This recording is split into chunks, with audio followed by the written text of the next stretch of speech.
If you tarry till you better, you will never come undone. And the Honorable Empress Eminent Till Asper, you and the better, understanding you mission, will His Imperial never come Majesty, Queen of undone. England. If you tarry till you better, you will never come undone. We are going on forever.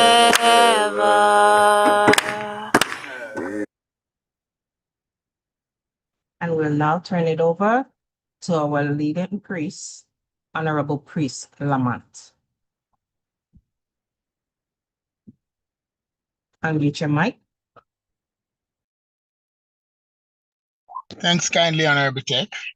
Let me say greetings to everyone on the council and those joining us on live stream.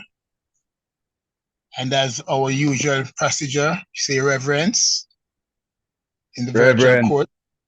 Reverence in the virtual courts of mighty King David, King Emperor Haile Selassie I, Jehovah, Jah, Rastafari. Glory be unto our Father, unto the Son, unto the Holy One of creation. As Jah was in the beginning, is now and ever shall be, Jah world without end. Selah, Selassie, Jah, Rastafari. Revive thy work, O Jah. Now to thy saints appear, who speak with the power of love and unity to every soul, and let thy servants hear. Revive thy work, O Jah, while here to thee we bow. Descend, O gracious Lord, descend. O come and bless us now. Holy Emmanuel, Selassie, Jah, Rastafari. Behold, how good and how pleasant it is for I and thy brethren and sistren to dwell together in unity and in love. It is like the precious ointment upon the head that flows down to the beard, even Aaron's beard that goes down to the hem of his robe, as the dew of Hermon, and as the dew that descended upon the mountain of Zion. For there the Lord God Rastafari has commanded his blessings, even life and love forevermore. So hail our God Selassie, Jehovah God Rastafari, our Almighty God Rastafari, great and terrible God Rastafari is the Almighty God. Jah who seated in Zion and reigneth in the hearts of all flesh. O thou most high eternal Father, Jehovah God Rastafari, hear us and bless us, that we may be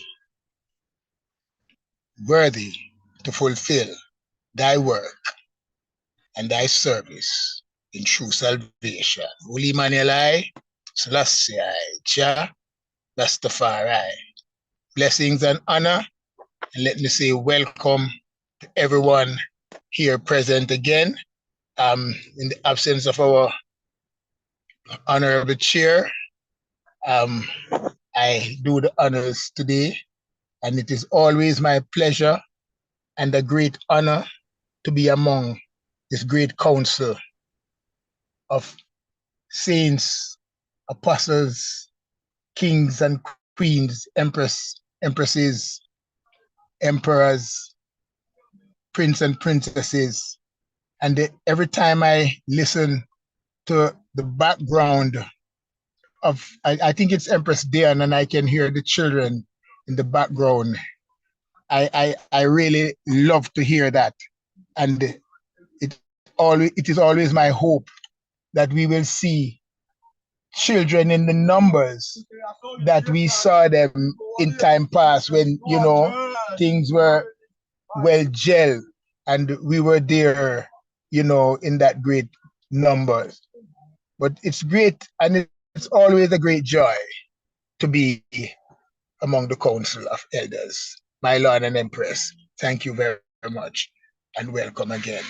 And as we move to the chorus, usually by our soloist, Honorable Empress Miriam, today it seems that I am requested to do the honor, and I will try my best. My Lord and Empress. Holy Emmanuel, Selassie, Jah, Rastafari. It only takes a spark to get the fire going. And soon all those around will warm up to its glowing. That's how it is with Jah's love. Once you've experienced it, you'll spread his love to everyone. You'll want to pass it on.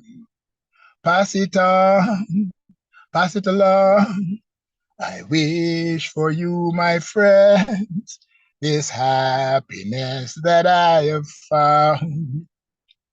You can depend on it. It matters not where you are bound. I'll shout it from the mountaintop. I want the world to know the Lord of life has come to me, and I want to pass it on.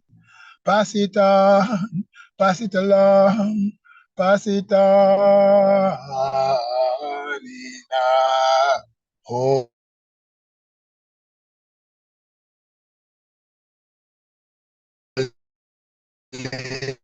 Holy Mount Zion, Zion.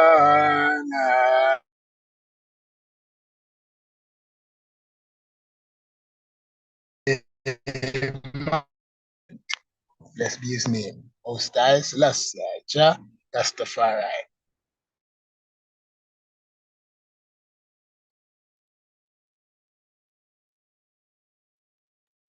Honorable Priest Nappy, you are up with the welcome, my lord. Sorry about that, my lord. Honorable Priest Rastavana, yes, I will ask you to officiate for me, my lord, maybe for the next 10 or 15 minutes. Yes, Majesty. Honorable Priest? All right, Yes, Majesty. blessed love. I ask my No problem. Priest Nappy. Honorable, yeah.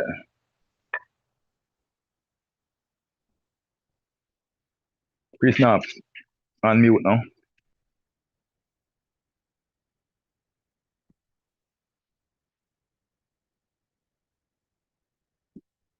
Honorable. Well, if the Virgin is indisposed at the moment, we will just do what is necessary. Welcome. The honorable priest is speaking, but he needs to unmute his mic. Give thanks, Majesty. No, the phone did jump off at the mode and it was difficult to get it forward. But I was here in the item all the time, so give thanks Majesty. again, my Lord. I know, give thanks to the God of this. Give thanks. So, yes, I welcome. Welcome once again, my Lord and Empress, Virgin and Empress, of like mind. We come and sit, reason one to another, And when we reason what we say, we are going to do, we do. So give thanks. We all of us here now, my Lord and Empress, wherever space you are, give thanks, take time out to sit in and reason, because reasoning is better than preaching.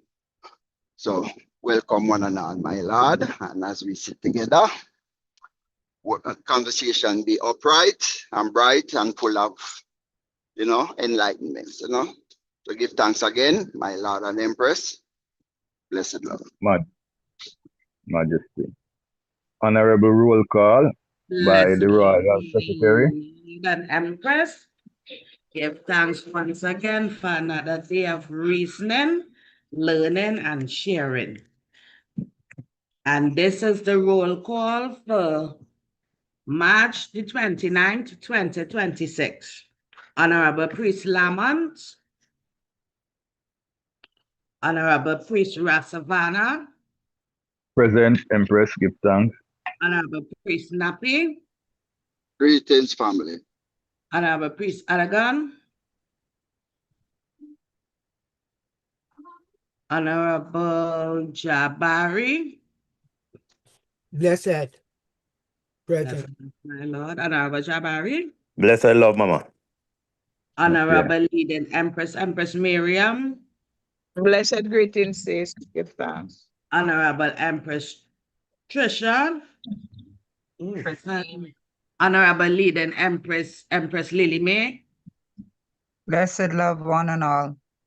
and me leading love. Honorable Empress Trisha, Said family. Honorable Empress Casey, or my royal sister, royal visitor Casey, give thanks and welcome. And I am Honorable Empress Dion.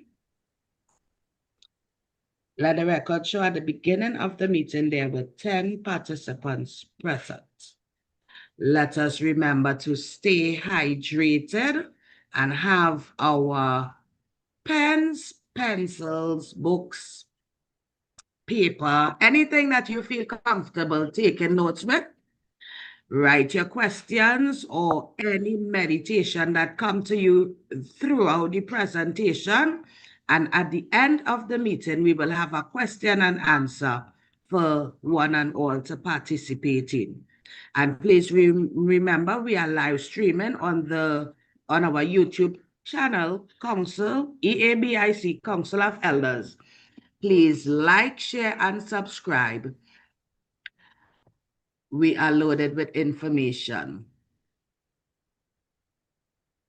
Give thanks, And we Royal. will go forward with our inspiration for the day by Honorable Empress Trisha. Blessed love, Honorable Empress. Oh, blessed love, royal family. Give thanks for another day of I coming together. Give thanks to the leading chair today, Honorable Priest Lamont.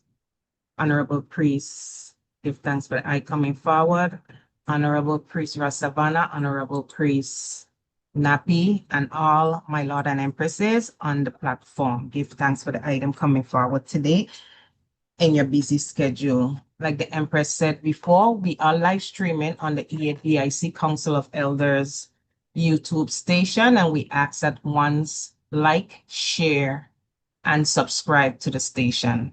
The inspiration for today, again, comes from our Queen Mother, Ayanla Van Zant, Acts of Faith, March 28th, I'll be reading. This is a saying by Sufi Hazrat Inayat Khan, and it says, progress means ease, relief, peace, less strife, less struggle, and happiness. Continuing reading.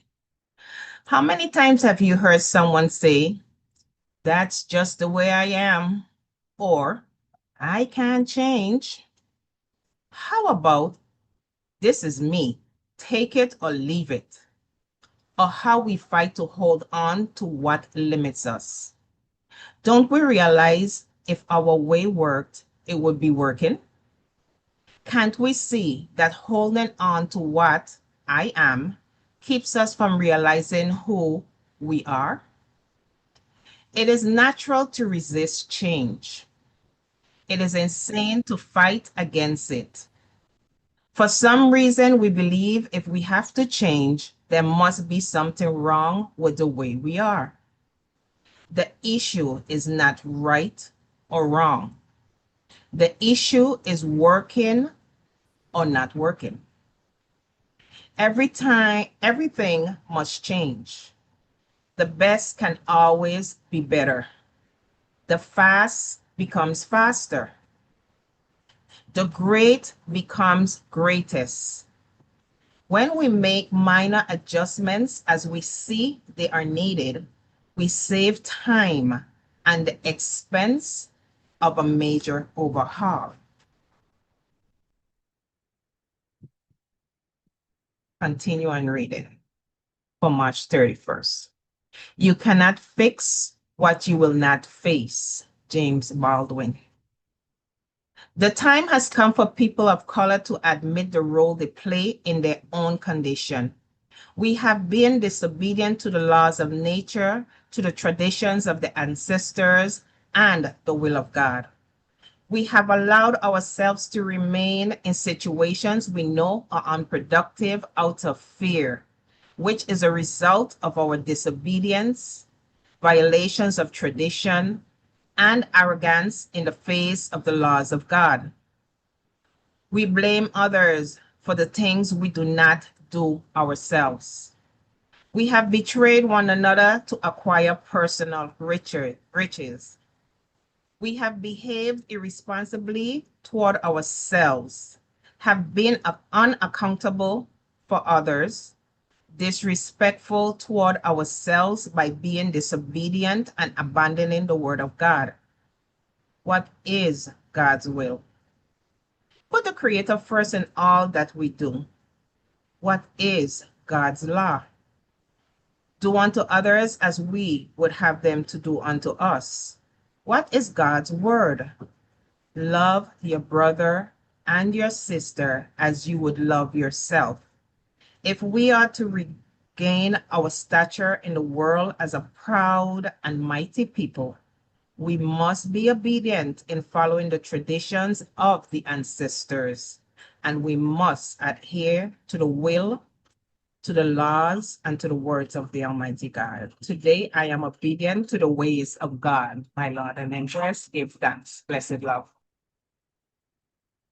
Blessed Royal Empress, give thanks for those words of inspiration. Yeah, very touching.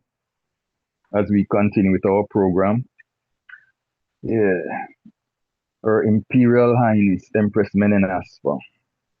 We will begin with the Honorable Empress Dion.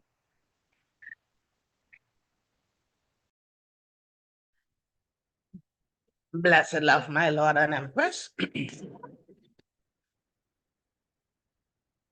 On April 3rd, 1891, Dijamash Aswa Mekel, janitor of Ambassal, and Wazero Shin Mikael had a bouncing baby girl in the province of Wallo who was baptized Walletta Gleoris. Her Imperial Highness was of a noble bloodline. Her grandfather was Negus Michael of Wallo, and her mother was a sister of Emperor Yasu the Fifth. In ancient times, it was the tradition of Ethiopia to choose a husband or wife for children at an early age. Following in such traditions, Her Imperial Highness was married at the tender age of 9 in 1900 to Dijamash Ali of Charisha, for whom she bore 2 children. Her second marriage was to Dijamash Amade Ali Abba Deyas, whom she again had 2 children with. Later, she was wed to Ras Lal Sigad Atnas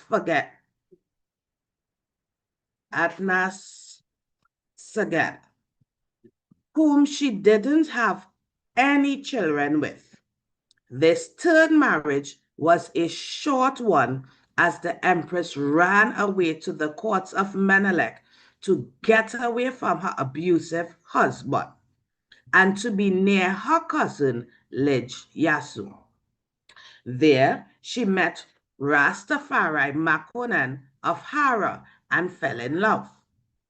Lij Yasu got her marriage annulled so she could marry Rastafari, a politically motivated move to keep the powerful governor of Sadamo, Rastafari, close.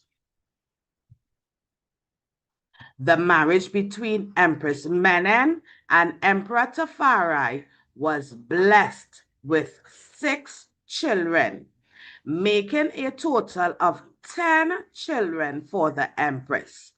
Rastafari had 1 daughter from a previous marriage whose name was Princess Romani Walk.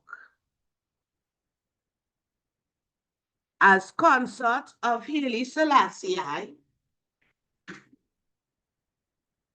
Her Imperial Highness played an invaluable role in Ethiopia, and with His Imperial Majesty, Empress Menen came to the emperor's rescue when, early in his reign, there was an army revolt when the emperor was taken hostage. Empress Menen commandeered a tank and burst through the gates of the garrison to save her husband. The Empress was a quiet storm, fearless and loyal to her husband and to the nation of Ethiopia. She held strong beside the emperor during the 1961 civil war instigated by her father. Her Imperial Highness again showed her leadership during the Italian War when she called the woman in Ethiopia to order in support of the war efforts. Empress Menen made a passionate plea to the females of the world, even to the Italian woman, to take a stand against war and stand for peace. Her Imperial Highness asked the women of the world to let their voices be heard in support of Ethiopia. The emperor's role took him overseas very often for prolonged periods, while the empress would stay at home taking care of the family and overseeing the matters of the state during the emperor's absence. Empress Menen was a devout Christian who attended church as often as her duties allowed. The empress was also a very industrious woman who built schools and churches. Her Imperial Highness was a feminist in her own right, building the first school for girls. She would also attend every graduation as a show of support and encouragement for the graduating students. She also built a factory that employed women, helping to advance the independence of the females in her realm. Her Imperial Highness built the Ethiopian monastery in Jerusalem near the banks of Jordan for her country's monks who were housed there in 1933. A place where the empress would often visit and where the Emperor Haile Selassie stopped in 1936 to pray before going to Bath in England for their 5 years of exile. Together, the emperor and empress made the perfect partnership, mutually supporting each other in all their endeavors.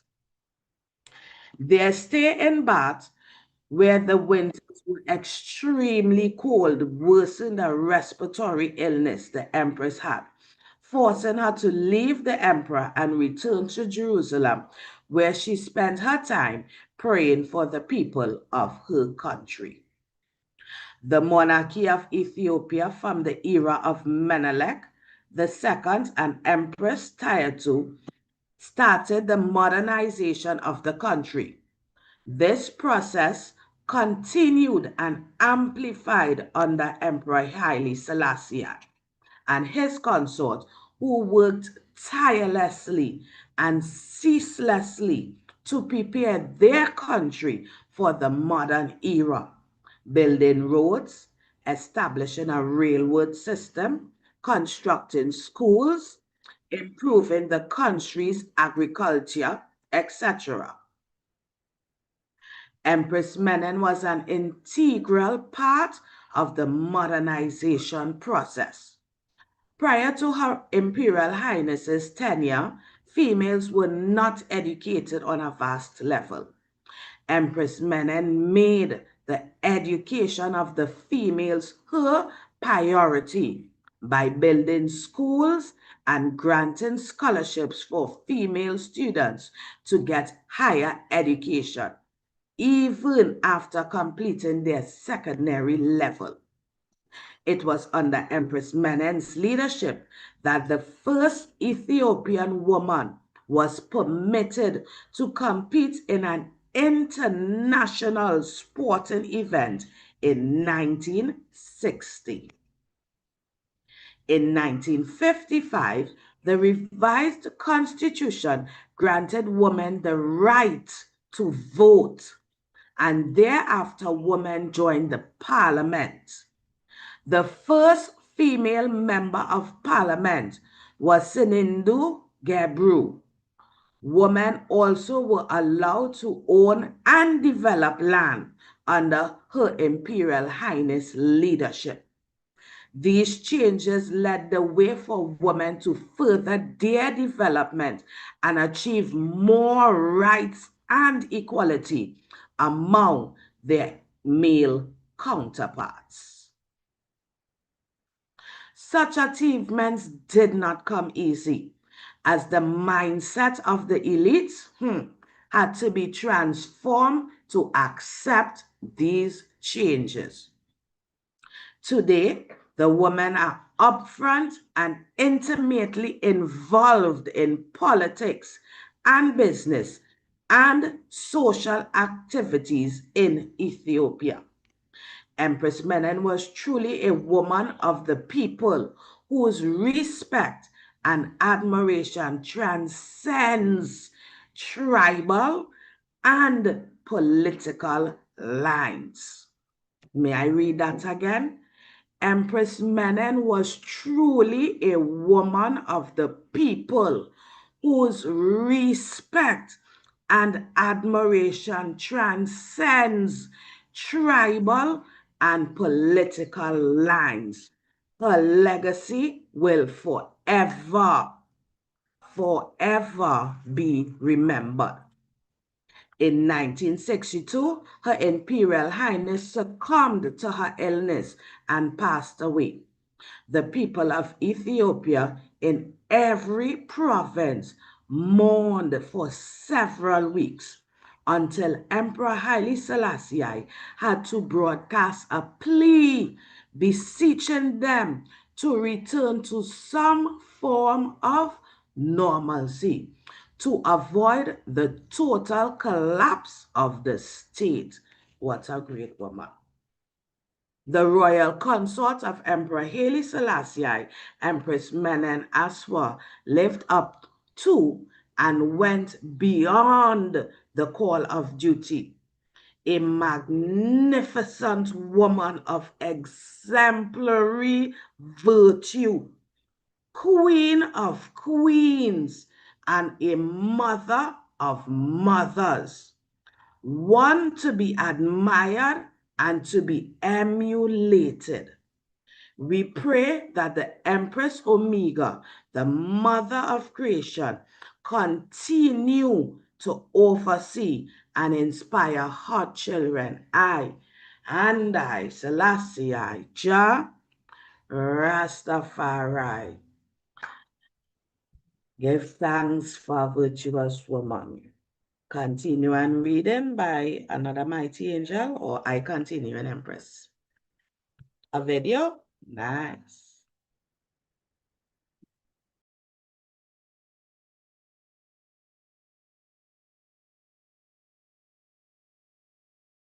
Old pirates, yes, they rob I. Sold I to the merchant ships. Minutes after they took I from the bottomless pit, but my hand was made strong by the hand of the Almighty. We forward in this generation triumphantly. Won't you help us sing these songs of freedom? Was all I ever had.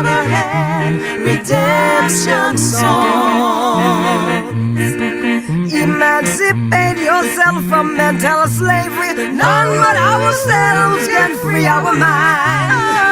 Have no fear for atomic energy. None of them can stop your time. How long shall they kill our prophets while we stand aside and look? Well, some say it's just a part of it. We've got to fulfill Jabbo.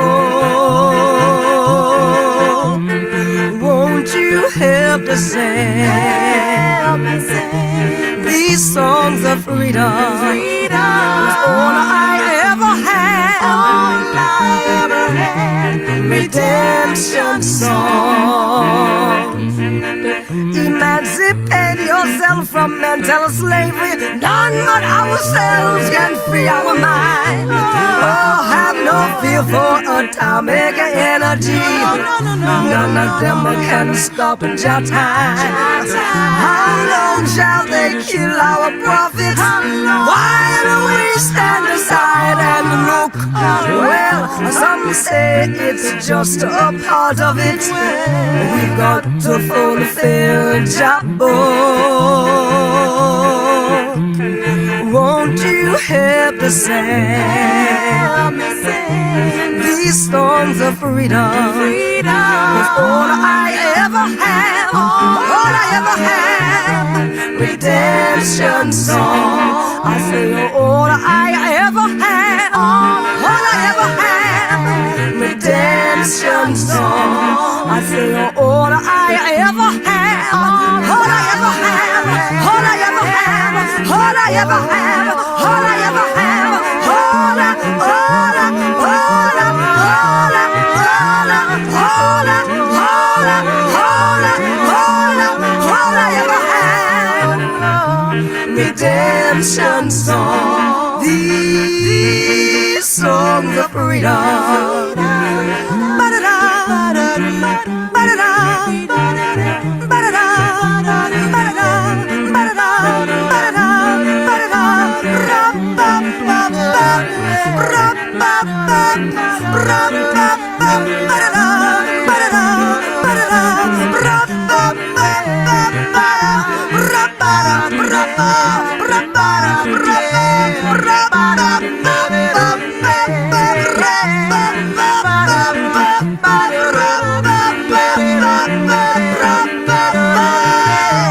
Redemption songs, these songs of freedom.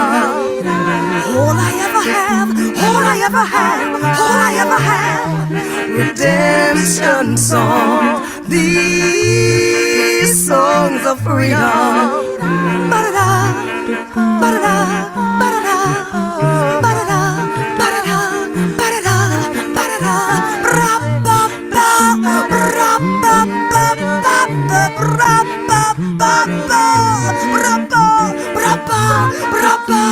ra-ba-ba, redemption song, these songs of freedom. All I ever have, all I ever have, all I ever have, all I ever, all I ever, all I ever have. Redemption song, these songs of freedom. Ba-da-da, ba-da-da, ba-da-da, ba-da-da, ba-da-da, ba-da-da, ba-da-da.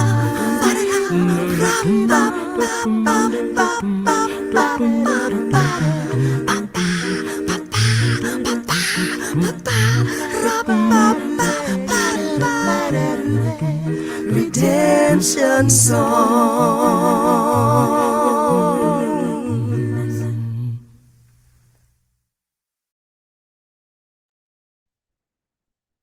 Greetings, everyone.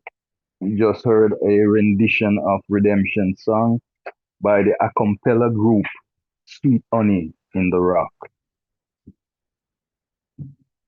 As we get into the second segment of our program today, first of all, before I get into the narrative, I give thanks for the Royal Empress, whose birthday is coming up on the 3rd of April.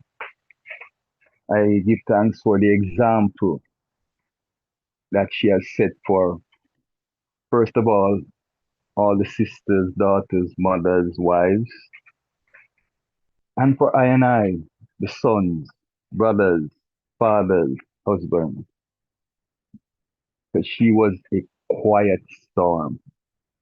She was not a loud woman.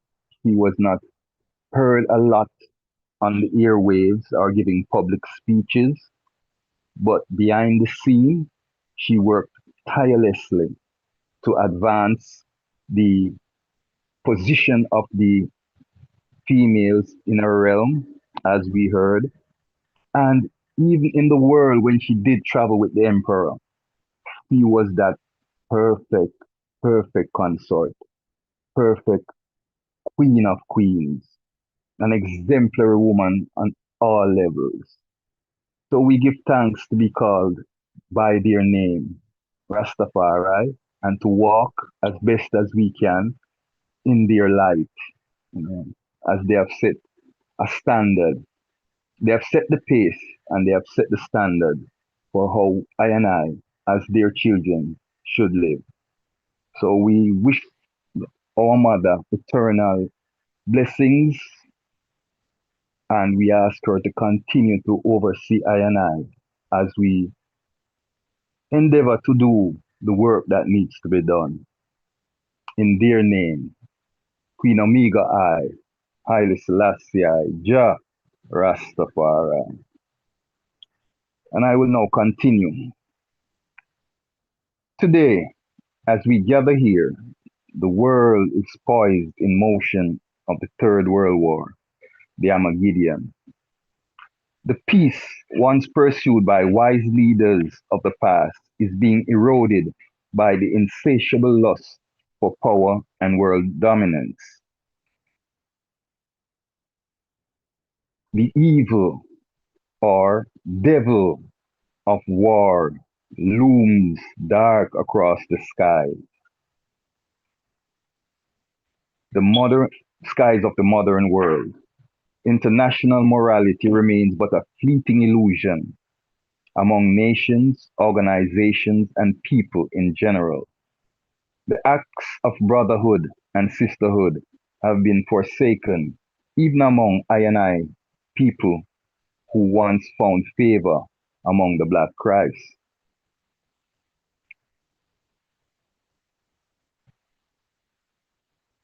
Collaboration is replaced with confrontation, tolerance with judgment, love has been replaced by hate. In this program, I and I will take a look at some of the 20th century's most impactful and humanistic pleas for morality made by Emperor Haile Selassie I. Together, I and I will analyze their content and seek to amplify their messages in an attempt to bring awareness and closeness among I and I who so proudly bear the name of the defender of human faith, Rastafari.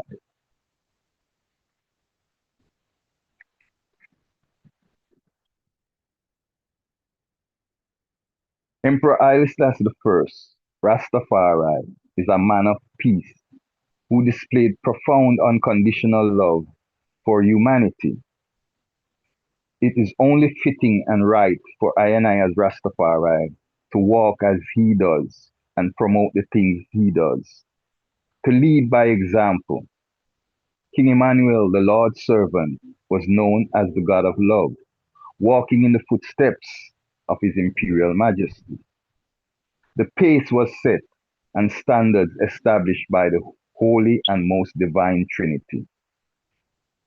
It is I and I duty to yield, abide, and follow such impeccable examples of morality. Let the affirmation now begin, to be continued.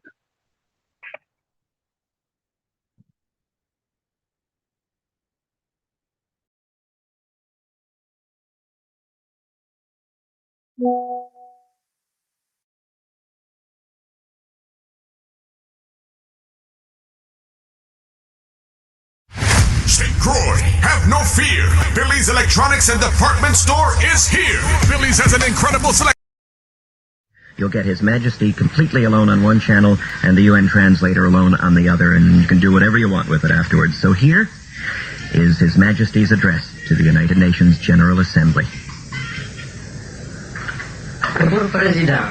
Mr. President, distinguished delegates, 27 years ago, as Emperor of Ethiopia, I mounted the rostrum in Geneva, Switzerland, to address to the League of Nations an appeal for relief from the destruction which had been unleashed against my defenseless nation by the fascist invader.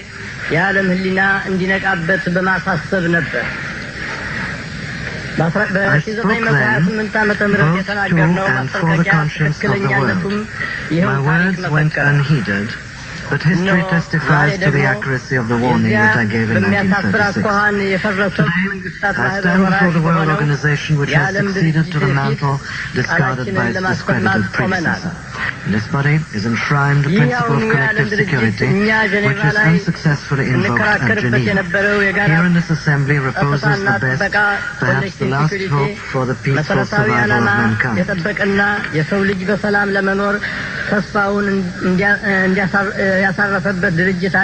1936, I declared that it wasn't the covenant of the League that was at stake, but international morality. Undertakings, I said then, are of little worth if the will to keep them is lacking. The Charter of the United Nations expresses the noblest aspirations of man. The application of force in the settlement of disputes between states. The assurance of human rights and fundamental freedoms for all, without distinction as to race, sex, language, or religion. The safeguarding of international peace and security. But these two, as were the phrases of the covenant, are only words. Their value depends wholly on our will to observe and honor them, and give them content and meaning. The preservation of peace and the guaranteeing of man's basic freedoms and rights require courage and eternal vigilance. Courage to speak and act, and if necessary to suffer and die for truth and justice. Eternal vigilance that the least transgression of international morality shall not go undetected and unremedied. These lessons must be learned anew by each succeeding generation. And that generation is fortunate indeed, which learns from other than its own bitter experience. This organization and each of its members bear a crushing and awesome responsibility to absorb the wisdom of history and to apply it to the problems of the present in order that future generations may be born and live and die in peace. Should we fail to achieve this goal, we shall have condemned the coming generations to inherit the tragedy of our time. በማስታወቅ መጪው ትውልድ በሰላም ለመኖር እንዲችል ለማድረግ ታላቅና ከባድ ኃላፊነት አለበት። ከእውቀትና ከተነገረ በኋላ እንዳይሰራበት ቢስተናከል መጪው ትውልድ መከራ ውስጥ እንዲገባ እንደፈረድንበት ይቆጠራል። I have lived too long to cherish many illusions በሕይወታችን ዘመን ብዙ ችግሮችና ፈተናዎች ያሳለፍን በመሆናችን of men when brought into stark confrontation with the issue of control over their security and their property interests.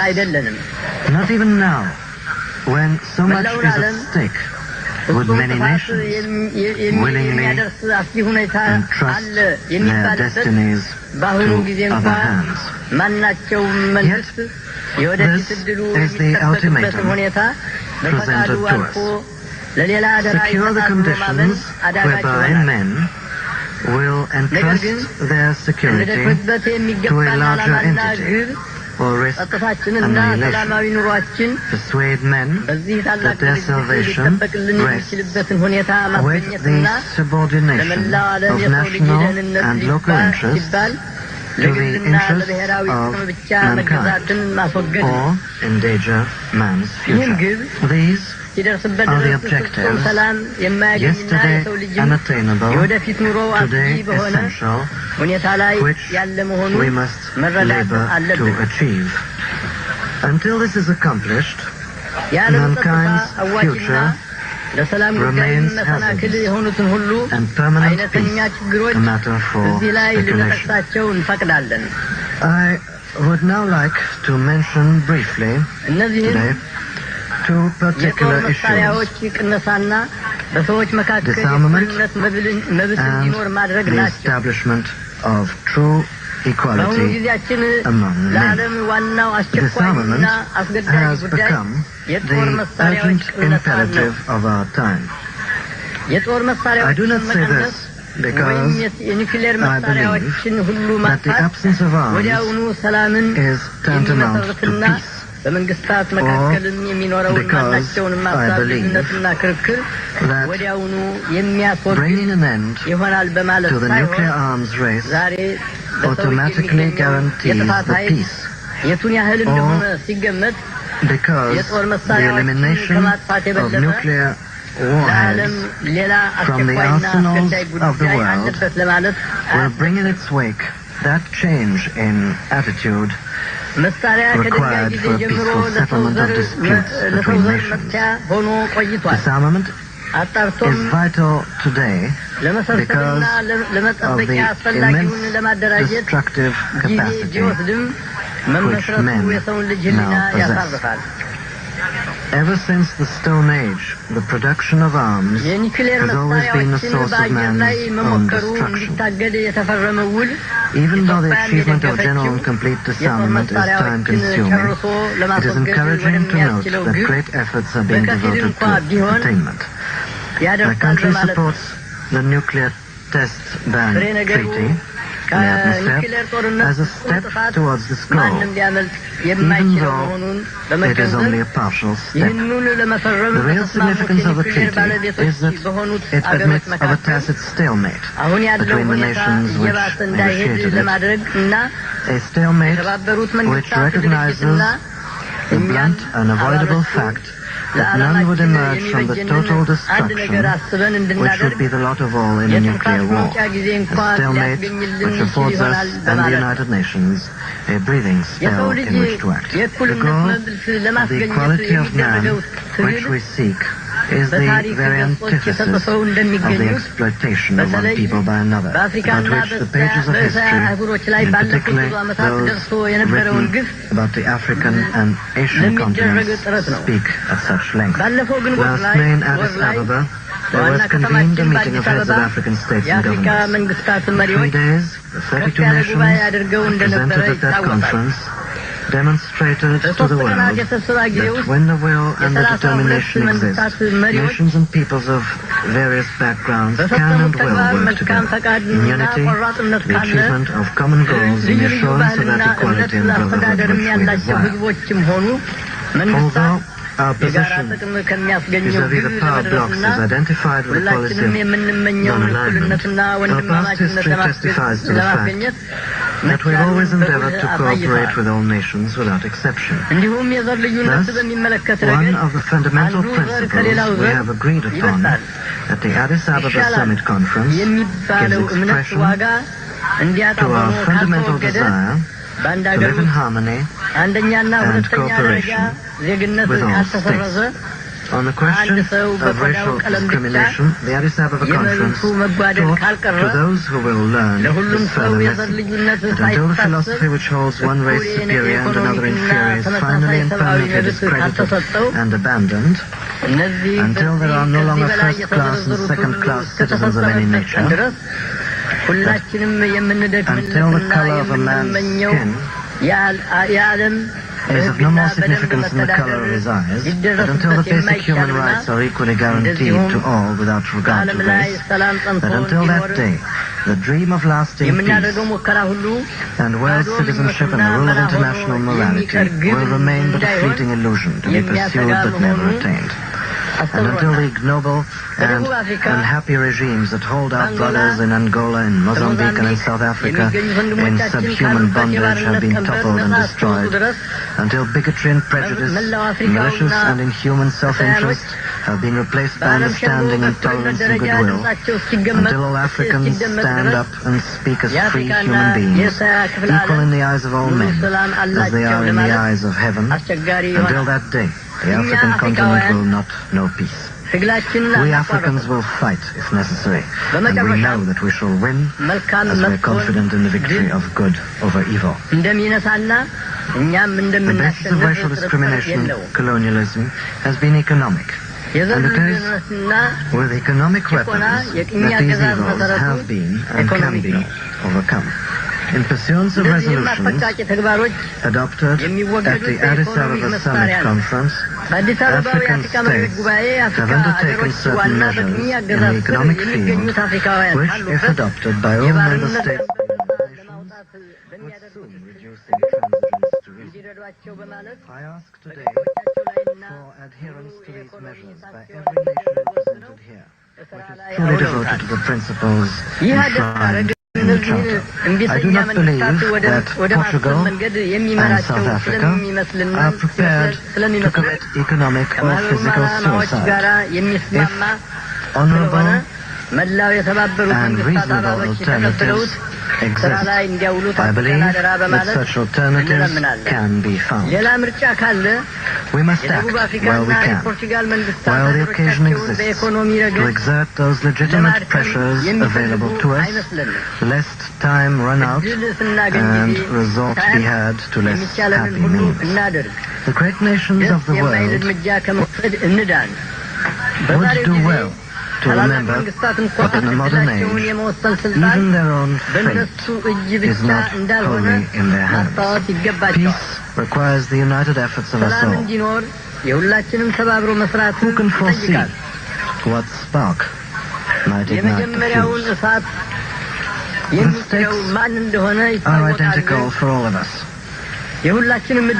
Life or death. We all wish to live.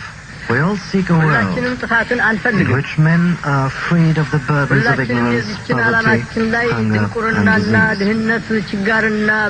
And we shall all be hard-pressed to escape the deadly rain of nuclear fallout should catastrophe overtake us. The problems which confront us today are unprecedented. They have no counterpart in human experience. Men search, peruse the pages of history for solutions, for precedents. But, alas, there are none to be found. This, then, is the ultimate challenge. Where are we to look for our survival? For answers to questions which have never been asked before. We must look first to the Almighty God, who has raised man above the animals and endowed him with intelligence and reason. We must put our faith in him, that he will not desert us or permit us to destroy mankind which he created in his image. And we must look to ourselves, into the depths of our souls. We must become something we've never been, and for which our education and experience and environment have ill prepared us. We must become bigger than we have ever been, more courageous, greater in spirit, ampler in outlook. We must become members of a new race, overcoming petty prejudice, owing our ultimate allegiance not to nations, but to our fellow men within the human community. The voice of His Imperial Majesty speaking in October of 1963 to the United Nations General Assembly in New York. Sensemedia.net Yes, family. For I, that is the greatest speech of all centuries because it was so humanistic. He spoke about mankind, not Ethiopians, not Africans, not a demographics of humans, but all human beings. He was addressing humanity, and his words penetrated beyond the surface, touching the hearts of all man and woman. And he told us, yeah, and I think it's even so pertinent today with what's going on in the world. He says that men search the pages of history for precedents and there are none, for answers to questions never posed before. Where do we find those answers? We must first look within, deep into our souls, into our heart, and then to each other. That is where we're at right now as humans. That's the crossroads where we find ourselves today in this world, where we are facing an unprecedented time. And looking at the past, it's good, but we will not find the answers that we are seeking for the present problems. It is only when we sit together, commune together, especially let's just be myopic for a moment and take it from the globe to the Congress, to the Ethiopia Africa Black International Congress. Only way we will be able to find the solutions, to the problems that are keeping us apart, the problems that are destroying the legacy that we've been handed to preserve, is when we put aside petty differences, petty prejudices, see, and sit together as a family of Christ, seeing and acknowledging the God in each other, listening and hearing each other, will we be able to find these solutions. When we say blessed love, that love must come from the heart, not from the mouth, but from the heart. Only then will we start to penetrate that armor of confusion, that barrier at least of confusion and chaos that is hampering us today. See, we must revert to our human selves. We we give ourselves these grandiose titles and names, but we are unable to live up to them because if we understood what we meant or what our Father meant when He said, "You are gods and goddesses," when He taught us to bless each other, blessed love my Lord, blessed love Empress, blessed love Prince and Princess, we would not be dealing the way we are today. We would not be in the situation that we are today. We would be on the world stage doing what our father, Emperor Haile Selassie I did, speaking truth to power, penetrating the hearts of men and people, seeing and establishing the highest of morality. Seeing. So these speeches are very important for us to understand, to full stand the message, and to amplify those messages in this time. Like I say, I don't see any greater speech than this specific one right here that speaks to all humanity. Blessed love, family. Honorable Prophet Barry, you're up, my lord. Blessed love, my Lord. Greetings, royal family. Give thanks to the ABIC, International Church of True Divine Salvation, with our President, God and King, right, Honorable Charles Emmanuel, Edward the Black Christ in flesh, Holy Emmanuel I Selassie. I was a King Selassie, and Mama Mika, Mother God, Father God, perfect balance creation, bless of a generation. I, King Selassie, Jah, Rastafari. His Imperial Majesty Haile Selassie speech to the United Nations excerpt, New York City, New York, October 4th, 1963.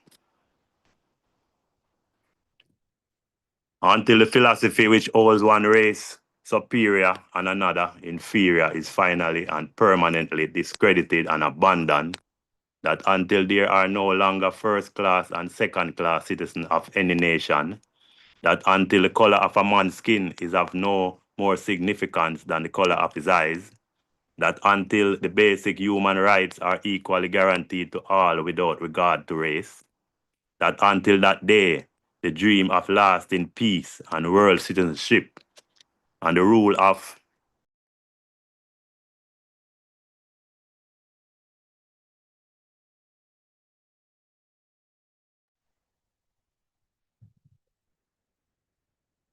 Continue.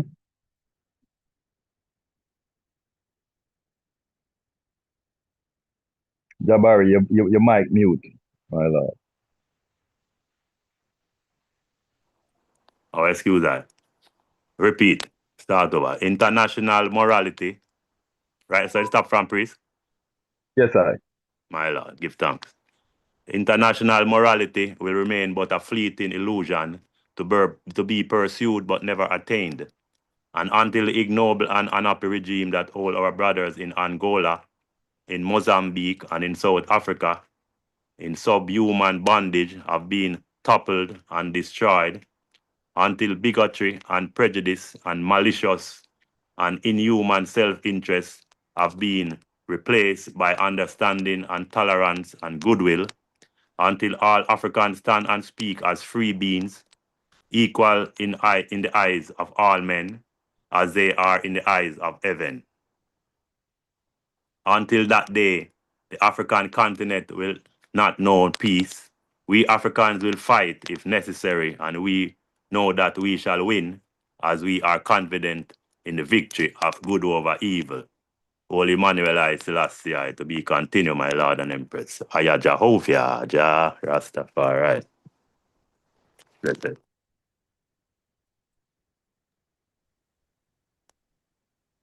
Yes, I. Give thanks, Honorable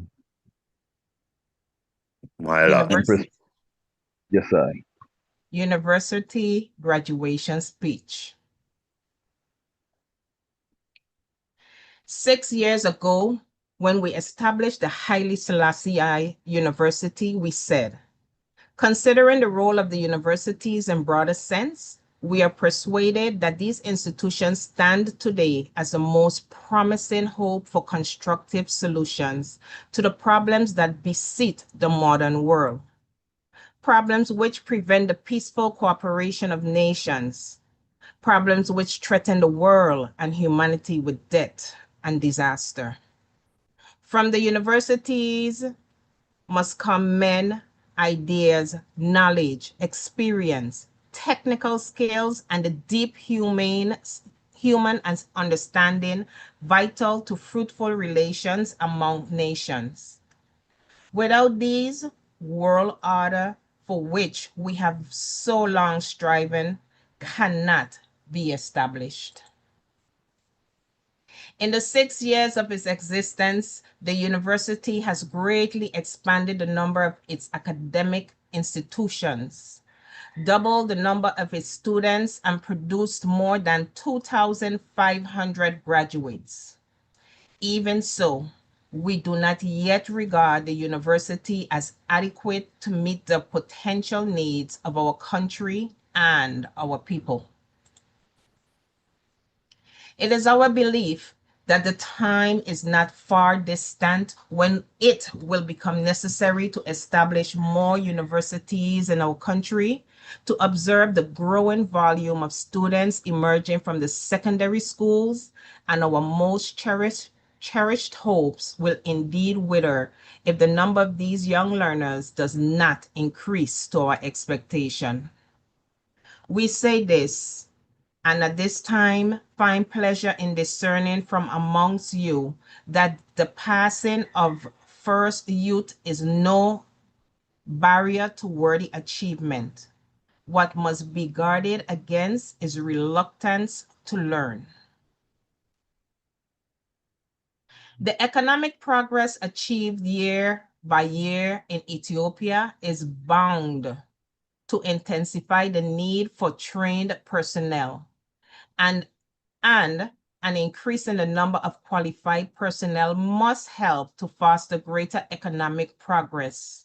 Once it is understood that the laying of the foundation of the sound economy is not the work merely of the university graduate, the herdsman and the farmer, the shopkeeper and the wholesaler, the craftsman and the builder all play their part.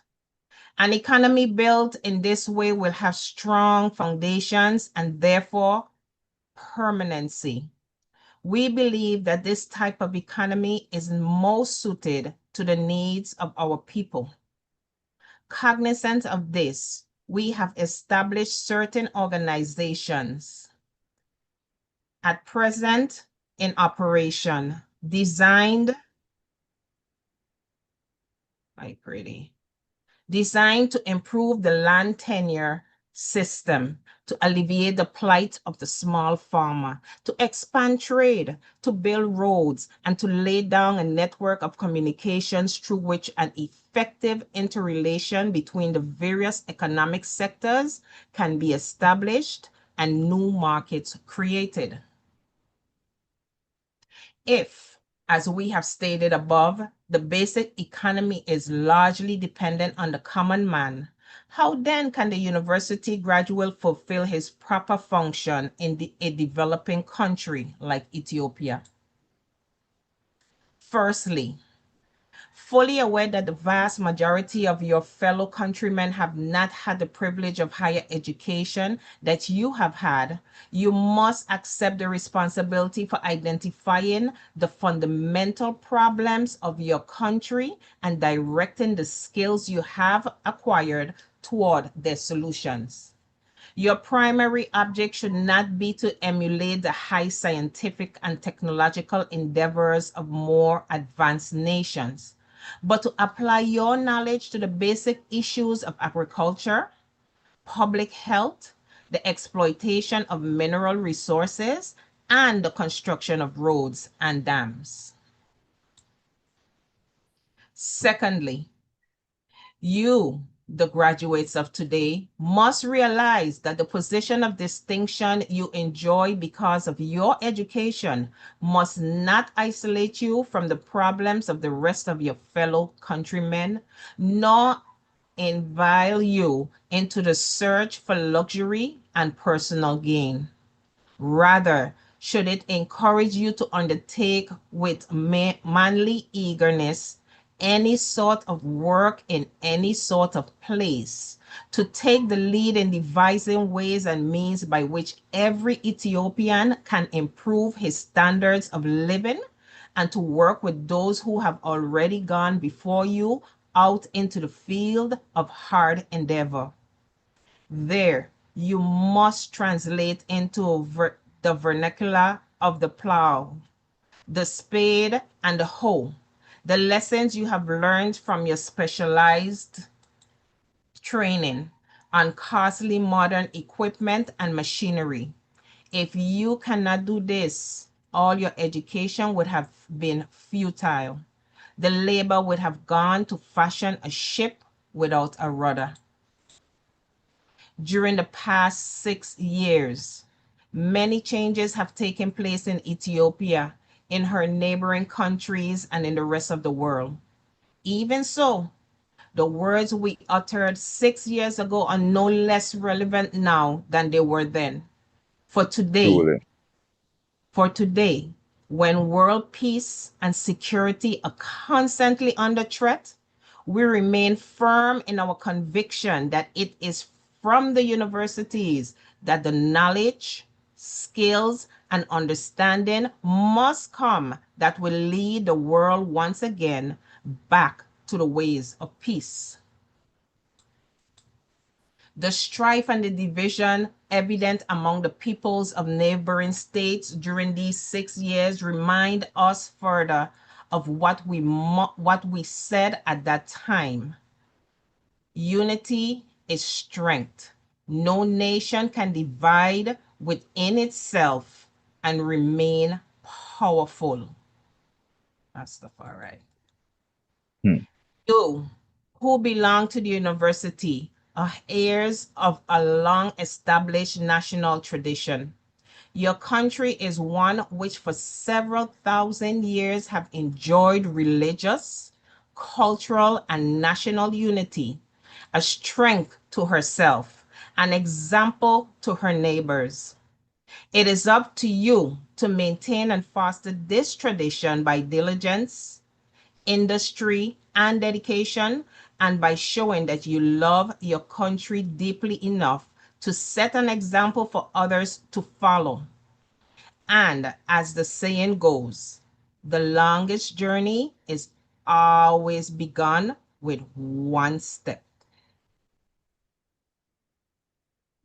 As each year we preside over the graduation ceremony, we feel a special fatherly pleasure in observing these fruits of a lifetime's effort devoted to the development of education among our people.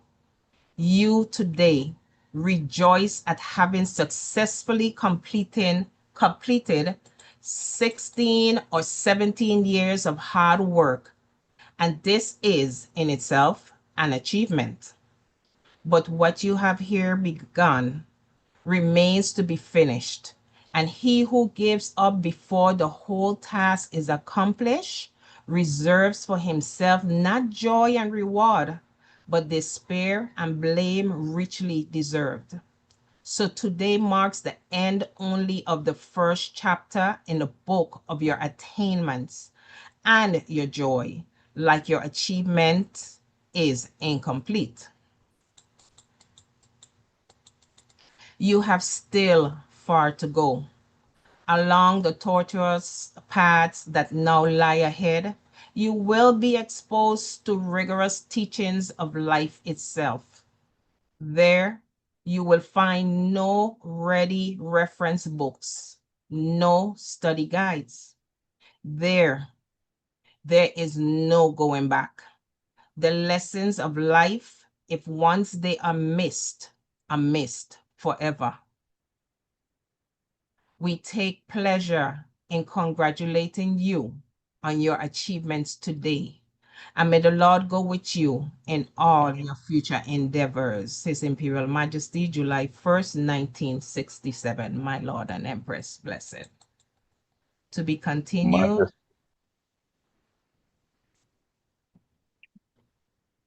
My Lord and Empress, blessed. Honorable Empress Akim, you're up. I am not sure Empress Akim is here, so I'll continue. Honoring sovereigns of Iran.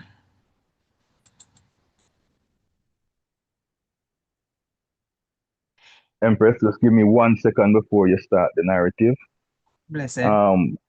Yeah, this speech here that's coming up was deliberately chosen because, as we know, the world is in a crisis at war today, and Iran is at the center of that war. And I want once to hear the narrative of Haile Selassie I and how he interacted with the supreme leaders of Iran back in the day and the kind of atmosphere that existed between the two countries. I think a lot is there to be learned by us, but more so by the leaders of today's world. See, and that speech that was just read by the Honorable Empress Trisha speaks to learning, and it speaks to duty and responsibility.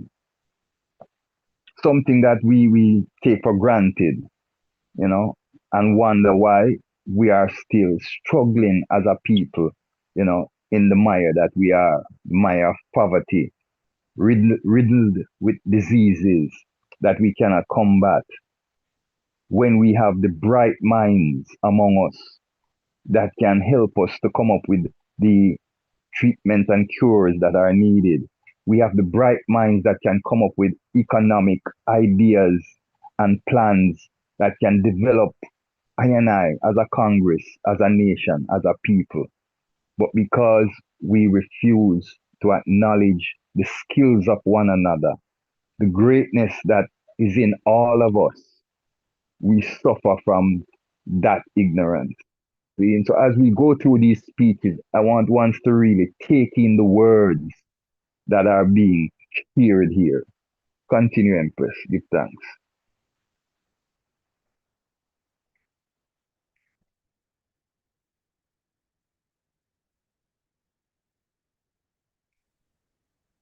Honoring sovereigns of Iran. It gives us the greatest pleasure to welcome to this distinguished gathering this evening our good friend, His Imperial Majesty, the Shah Hanshah of Iran, and His gracious and lovely Empress, Farah Pahlavi. All Ethiopia has long looked forward to your Imperial Majesty's visit, and in our name and in the name of our people, we bid you welcome to our country. When we visited Iran a number of years ago, we were immediately struck by the warmth of the welcome accorded us by the people of that great nation, and by that innumerable evidences of affection and esteem which surrounded us from the moment of our arrival in the Iranian capital. We have guarded and treasured the memories of those days. We trust, Your Imperial Majesties, that during your stay with us, you will be aware of the extent to which we Ethiopians reciprocate the feelings of fraternal brotherhood which we experience in Tehran, and the depth of the friendship which we attained for the people and nation of Iran. Ancient Persia, which has in the 20th century become modern Iran, enjoys a rich and brilliant history and culture.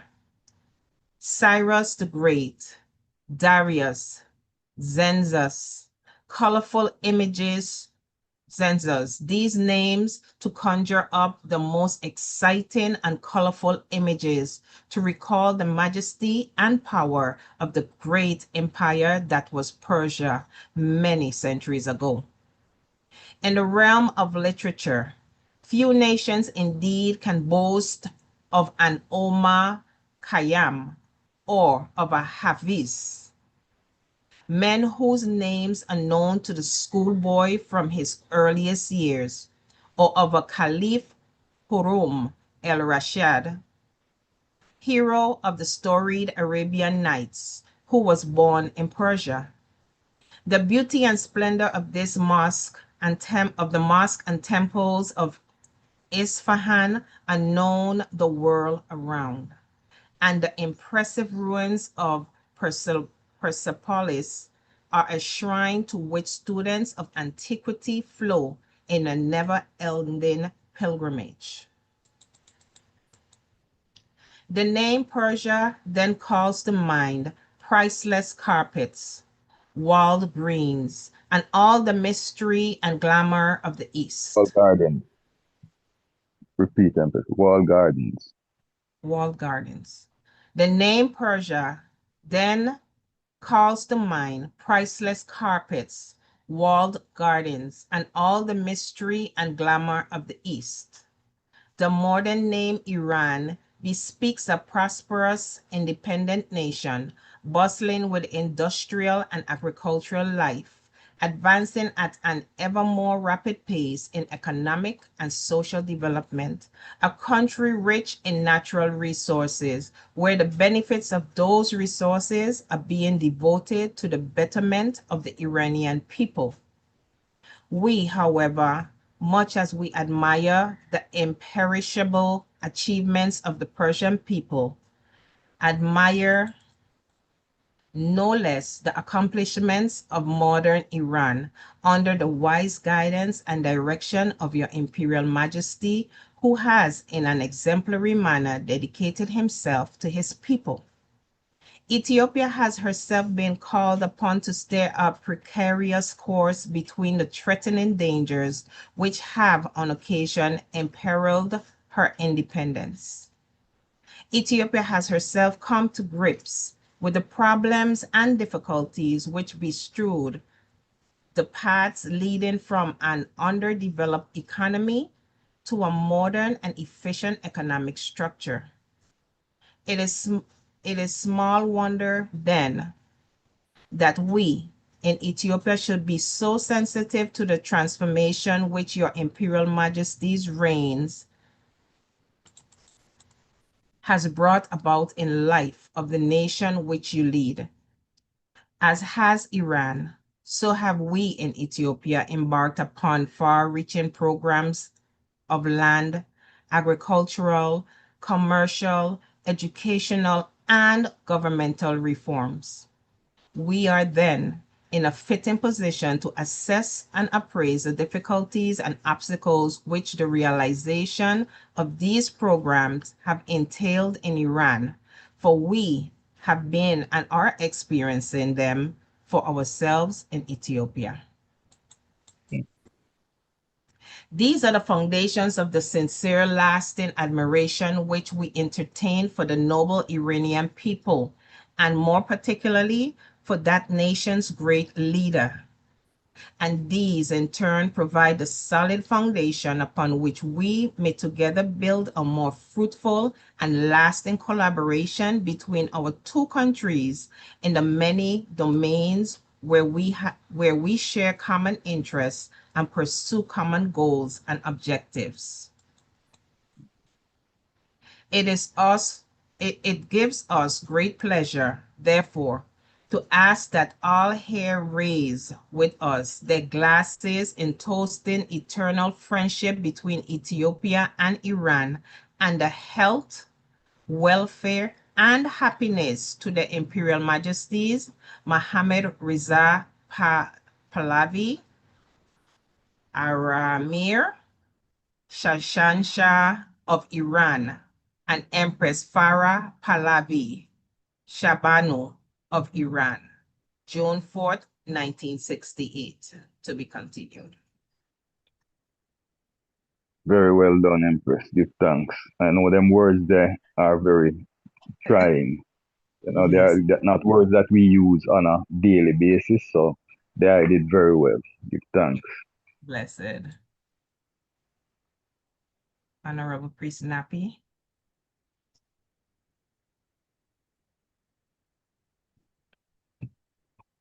Elder Priest Natty, are you there?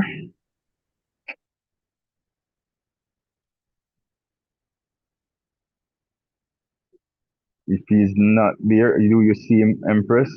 If he's not there, we'll just continue. I am here.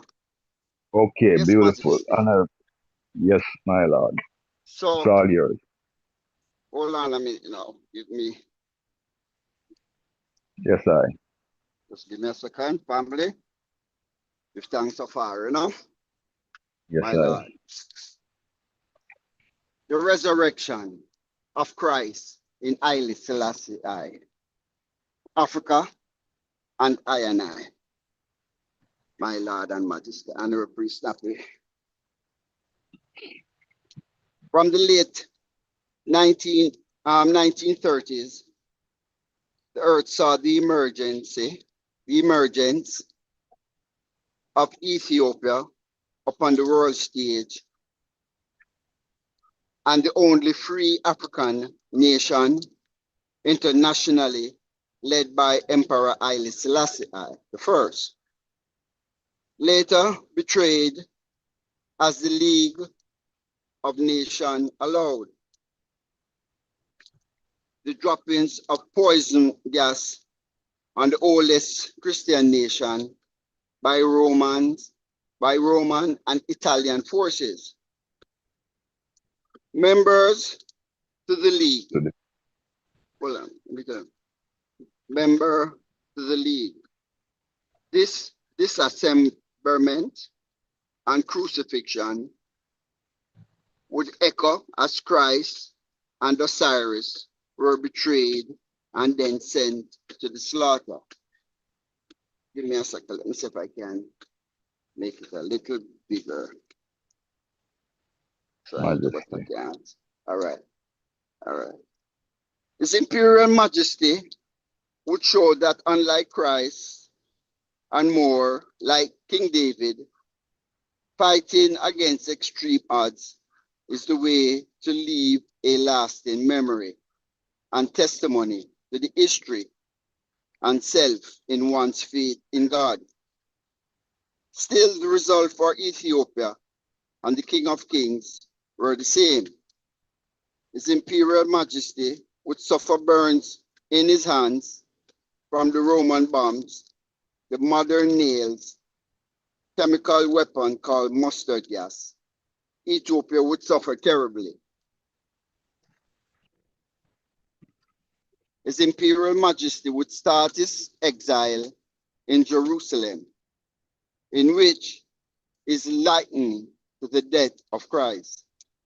His Majesty exile began on the 5th of May, 1936, and would last until the 5th of May, 1941, exactly 5 years.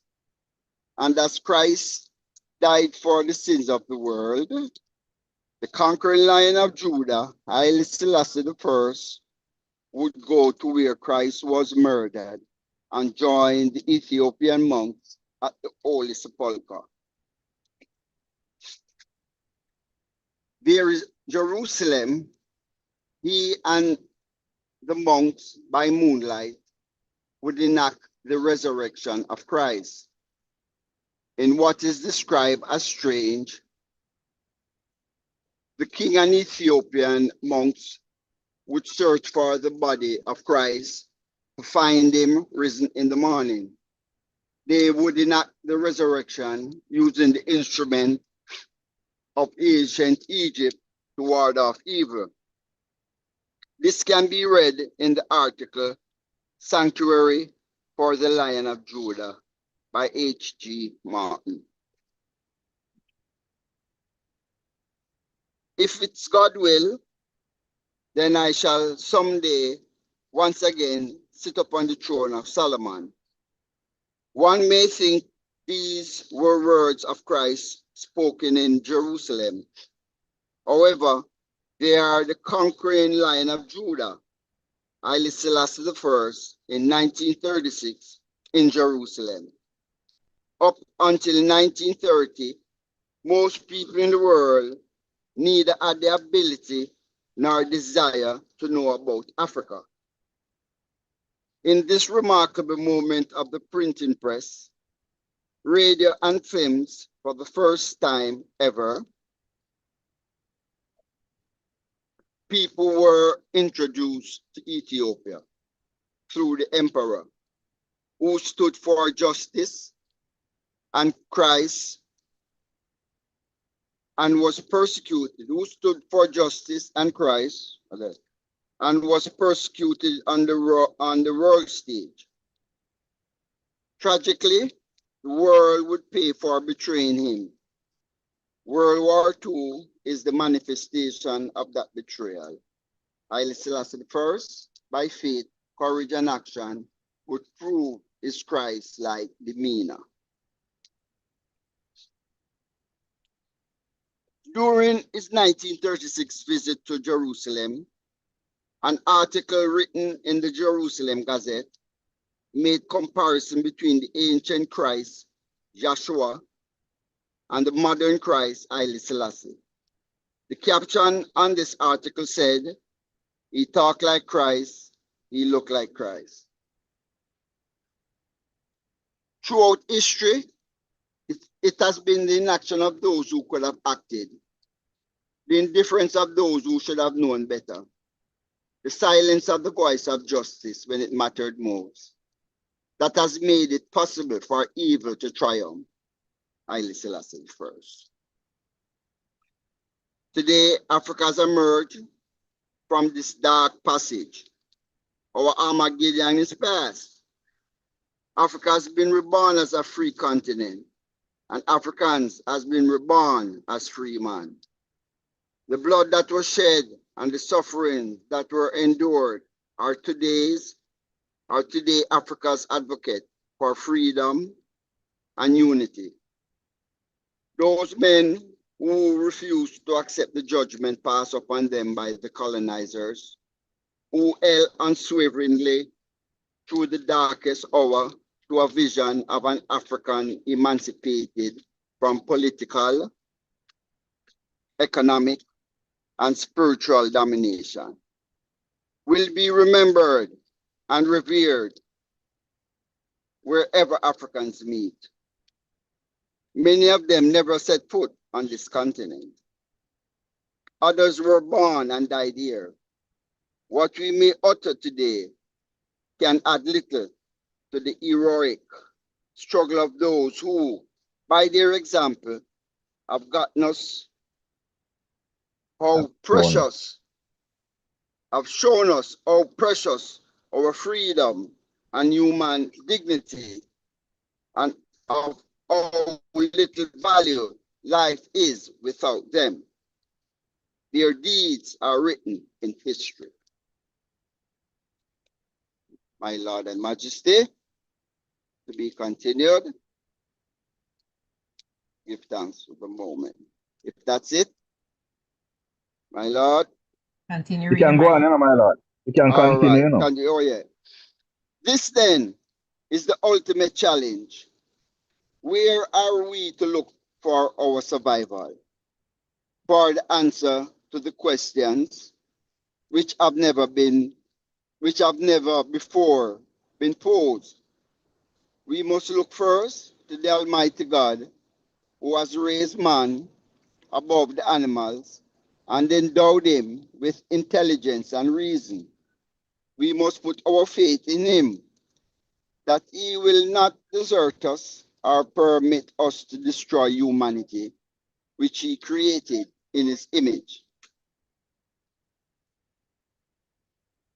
And we must look into ourselves, into the depth of our souls. We must become something we have never been, and for which our education and experience and environment have ill-prepared us. We must become bigger than we have been, more courageous, greater in spirit, larger in outlook. We must become members of a new race, overcoming petty prejudice, owing our ultimate allegiance not to the nation, but to our fellow man within the human community. Selah. My Lord. My Lord. Haile Selassie died on the 4th of October 1963 in the United Nations in New York. Give thanks for the moment. Majesty. Yes, family. We are opening up the reasoning segment now of this day's program.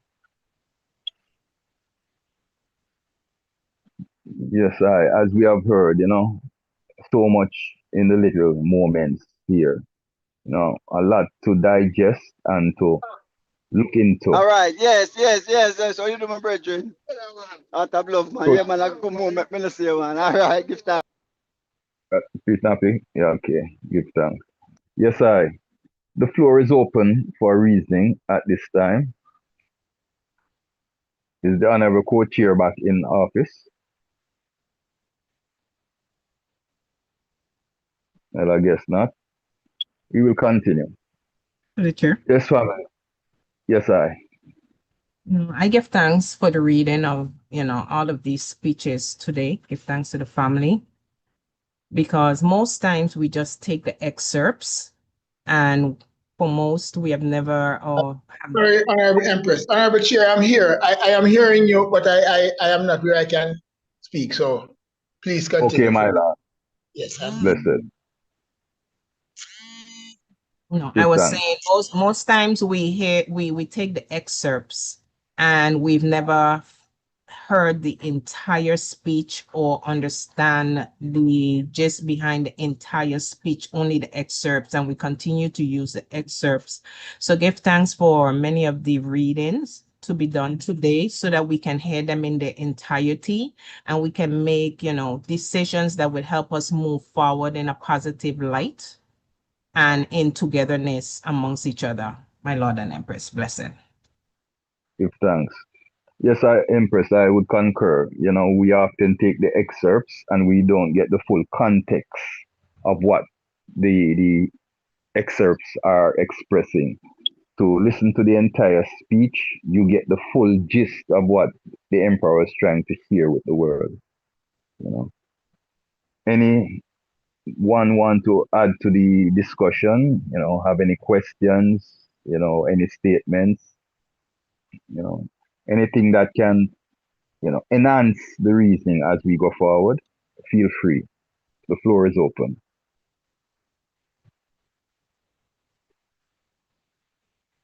My Lord and Empress. My Lord. The floor acknowledges the Honorable Priest Adigan. My Lord, go ahead. Give thanks. Yeah, do give thanks for life and the mighty life giver. Conquering lion shall break every chain, Ethiopia, our nation, of kingdom. Ethiopia, poor people, national and international freedom league government, Melchizedek, righteous kingdom, black supremacy for the poor and of the united black male sovereign nation, the Lord of hosts, fifth kingdom of justice shall stand for equality and justice for all people. This is Ethiopia, Africa Black International Congress. One second, man. One second. Could one close your mics, please? Parliamental, statical, churchical, and sabbatical. Family at 54B Spanish Town Road. No headquarters, 10 miles Bull on northeast side of Warwick Hill. We are worthy founder leader, President our God and King. Right Honorable King Emmanuel Charles Edward, who hail as the Black Christ, Melchizedek of all, Holy Emmanuel I, Haile Selassie I, Jah Rastafari.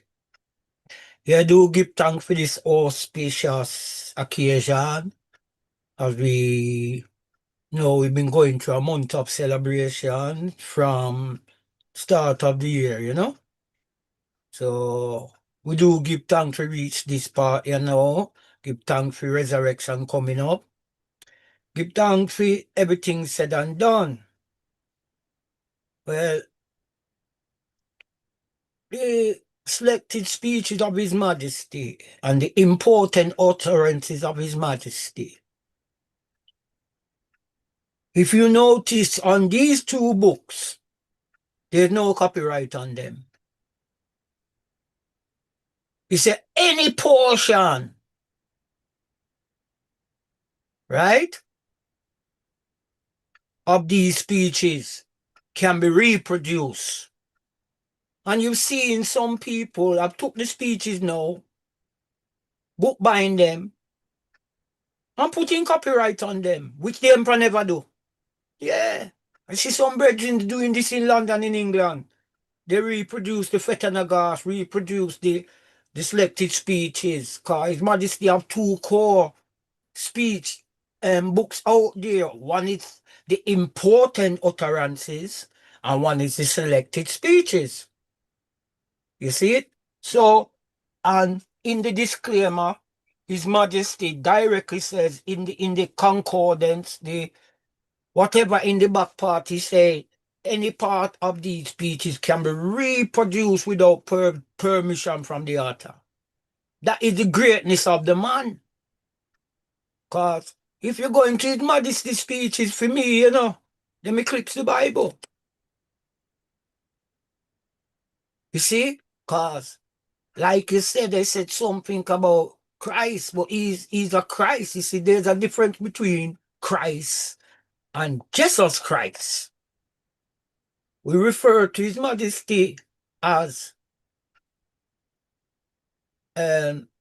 Christ in His kingly character, but that's the essence. Jesus, the Christ, is a different entity in itself. And I would concur that His Majesty did rule more in the aura of a King David than a Jesus Christ type. And it's plain to see. His Majesty was on the battlefield. I've seen two footage of His Majesty's raising arms. One with a hand machine and he shoot down a helicopter. And the one with the big Gatling gun in the Mussolini war. But when I look at the face of the King of Kings, when him go behind that big gun at the time, the biggest machine gun in a them time there. When him go behind that gun after and him shoot down the enemy, when him get up and him looking at the camera, if you see the grimace in him face, you can see say him have to defend, but you can see say it's something him never want to do. But him have to defend because the enemy is upon them. But that grimace what I saw in the Emperor face on that footage there when he go on that big gun and take down the enemy, and when you see him look in the camera, no smile, it's a grimace like painful, like he had to take down him fellow human being, as we talk about international morality and the speech not pertaining to color and country, and as Rasavana was saying earlier. So we have to really understand the mind of the King of Kings, his reasoning, and Empress Meninas focus. Look at it, his main consort. And these, I like I say, as one put that word historian on me, yes, I listening with glee because I can reiterate most of what was said in those speeches because it's things I have journeyed through in a passage in Rastafari, see it. So I know Empress Menin was His Majesty's advisor, main advisor, that too. And then you have a speech, right, on the passing of Her Majesty, what His Majesty did do. And one of the key things he said in that speech was, Her Majesty, Empress Menen, was like Sarah was to Abraham, to him. You see it? And no foreign intervention coming to them relationship. They had that union, you understand? You know, as man and woman and can have them disputes, yes, but that's not that's not public knowledge. Like most of we laundry get washed in a public a lot of the times when it need not to be. You know, see it? So they are, these two persons are the perfect balance for I and I for true. And yeah, I concur, and I would have said, give a blessing and a shout out for Mama again. Empress Menin asked for baptize Waleti, some say Walata. Waleti, the go is, which means daughter of George. Why is she the daughter of George? Saint George, who slew the dragon. Because contrary to mainstream reasoning, St. George is not the patriarch saint of Britain, he's the patriarch saint of Ethiopia. So give thanks for St. George who slew the dragon. And the reason why they call her Weleti Gorgis is because it's the spirit of the son of a conqueror, Because George is overcome the dragon, So that is the spirit. She have that overcoming spirit, as one seeing the articles how she going to defend the King of Kings and these things. Her husband with that love there. So just like the spirit of George, she's a conqueror, she's an overcomer, So that's why them call her Waleti or Walata Gigoris, which means Gigoris or Gigoris is the Amharic for George. So, yes, my Lord and Empress, the selected speeches and the important utterances of Emperor Haile Selassie is a book what I would recommend all Rastafari to visit, and also outside the speeches, His Majesty's autobiography, My Life and Ethiopia's Progress. That's what it's called.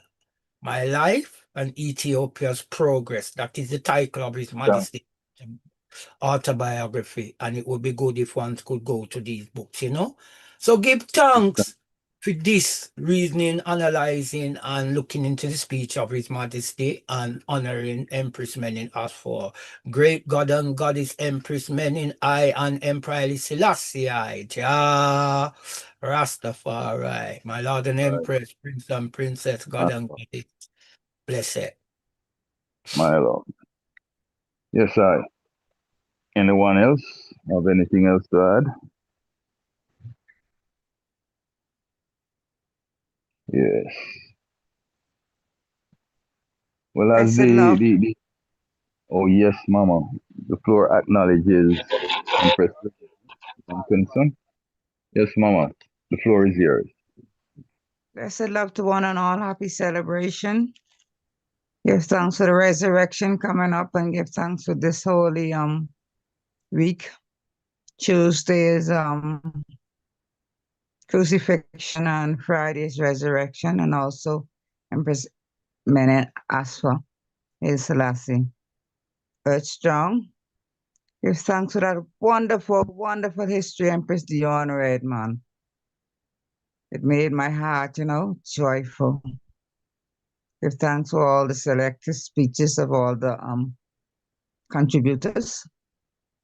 And Pisarigan, there is another part of the speech that His Majesty said about Empress Menen, that she is or was like Sarah to him, like how Sarah was to Abraham. And he said, I always wanted to hear this speech, and Pizarro can only touch a part of it. But His Majesty said that he never found no fault in her. And apart from goodness, there is no malice in her. We give thanks to Empress Menen Haile Selassie. A true Empress, a And we give natural. Him did say that when you read it in the full. Yes, my lord. Let the Empress go. Let the Empress. Give thanks, Empress Lily, for that. Yes, I was waiting for you to say that, because I don't even know if I got it right, but I always wanted to publish that, That's what His Majesty said, about our mother, Empress Menen Haile Selassie, And even in the Trinity Church in Addis Ababa, where Her Majesty Sepulchre is, most time when I first came, I was in perfect health. From 2017, I would go to Holy Trinity Church and go into the inner sanctuary, and put my arms around Her Majesty Sepulchre, and I would feel the cold marble, and I feel, something, and even in the church in Addis Ababa, the Trinity Church with His Majesty made, because in Ethiopia, Emperor Menelik II made the St. George's Church after the war, the Battle of Adawa. And in 1936, when His Majesty defeated Mussolini and the fascist Italians, he made the Trinity Church. And we give thanks and glorify, for such sanctuary. The grounds are beautiful. You can go and sit in the garden surrounding the church.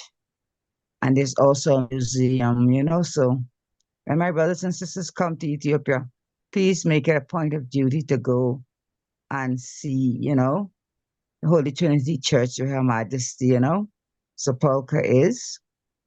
And I give thanks and glorify for each and every one, and all strength on the resurrection, with King Emmanuel, Charles Edward, the Black Christ, Melchizedek, came. I would love to say this. I always wanted to say this, that His Majesty King Emmanuel Charles Edwards, came with the spirit, of Melchizedek, and laid his foundation, 54B Spanish Town Road, and now headquartered 10 miles Bull Bay, teaching us, the ancient order of the Prince of Peace, who met Abraham, coming from the slaughter of the kings, and gave him bread and wine, and Abraham gave him a 10th portion of his spoil, And King Emmanuel come and bring this order, Psalms reading, fasting service, Friday night service, the great Sabbath, to our remembrance. That's only one of the works that King Emmanuel Charles Edwards came and did. And I am witness, like Isaiah 43, that His Majesty King Emmanuel Charles Edwards came and brought Father Moses law and order to us by keeping the Sabbath day. I'm a witness to that, that this man keep your Sabbath, par excellence, Priest Earl and Priest Dougie and Priest Knuckles and,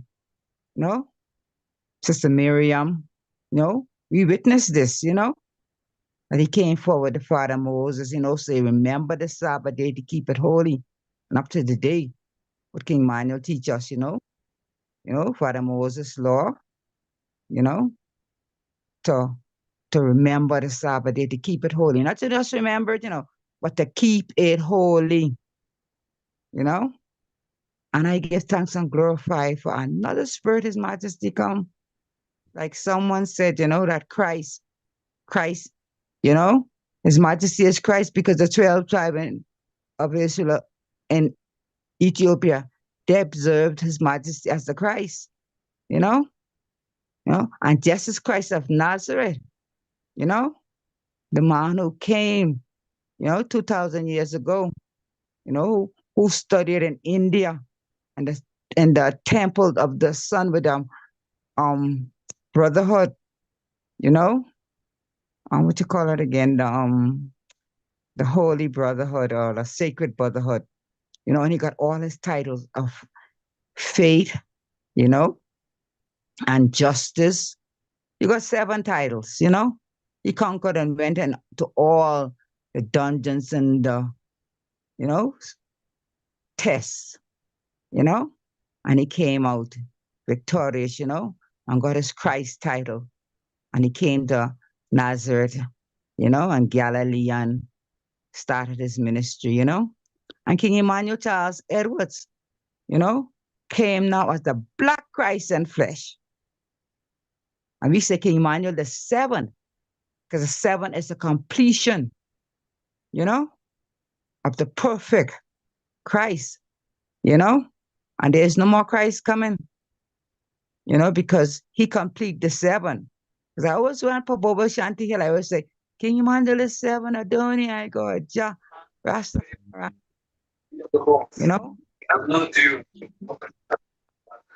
When I study now, I see why he is the Black Christ and King Emmanuel the 7th, I give thanks and praises for these programs that we could edify ourselves and learn, Again, Trisha say, more time we hear the clippings of the speeches, but to go in the depths of them, to hear them in their entirety is a great joy, and knowledge is key, And I give thanks and praises for the love, because just say, love we one another. That's the commandment that King Emmanuel Charles Edwards, and Jesus Christ of Nazareth. Same man, because on some of King Emmanuel's speeches too, I would love for my brothers and sisters, to listen to King Emmanuel Charles Edwards' speeches, we could learn a lot.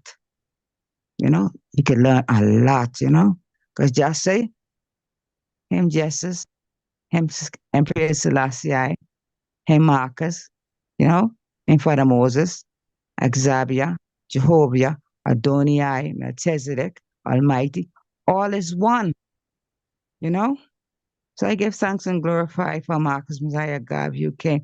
Marcus Messiah God, we say, would I not go to hell 1,000 times for you?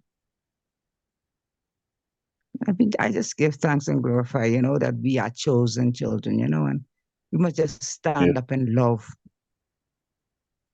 Stand up in love, and love one another. Holy Emmanuel, I, Selassie, Jah Rastafari, and out of resurrection, my Lord and Empress, give thanks and glorify.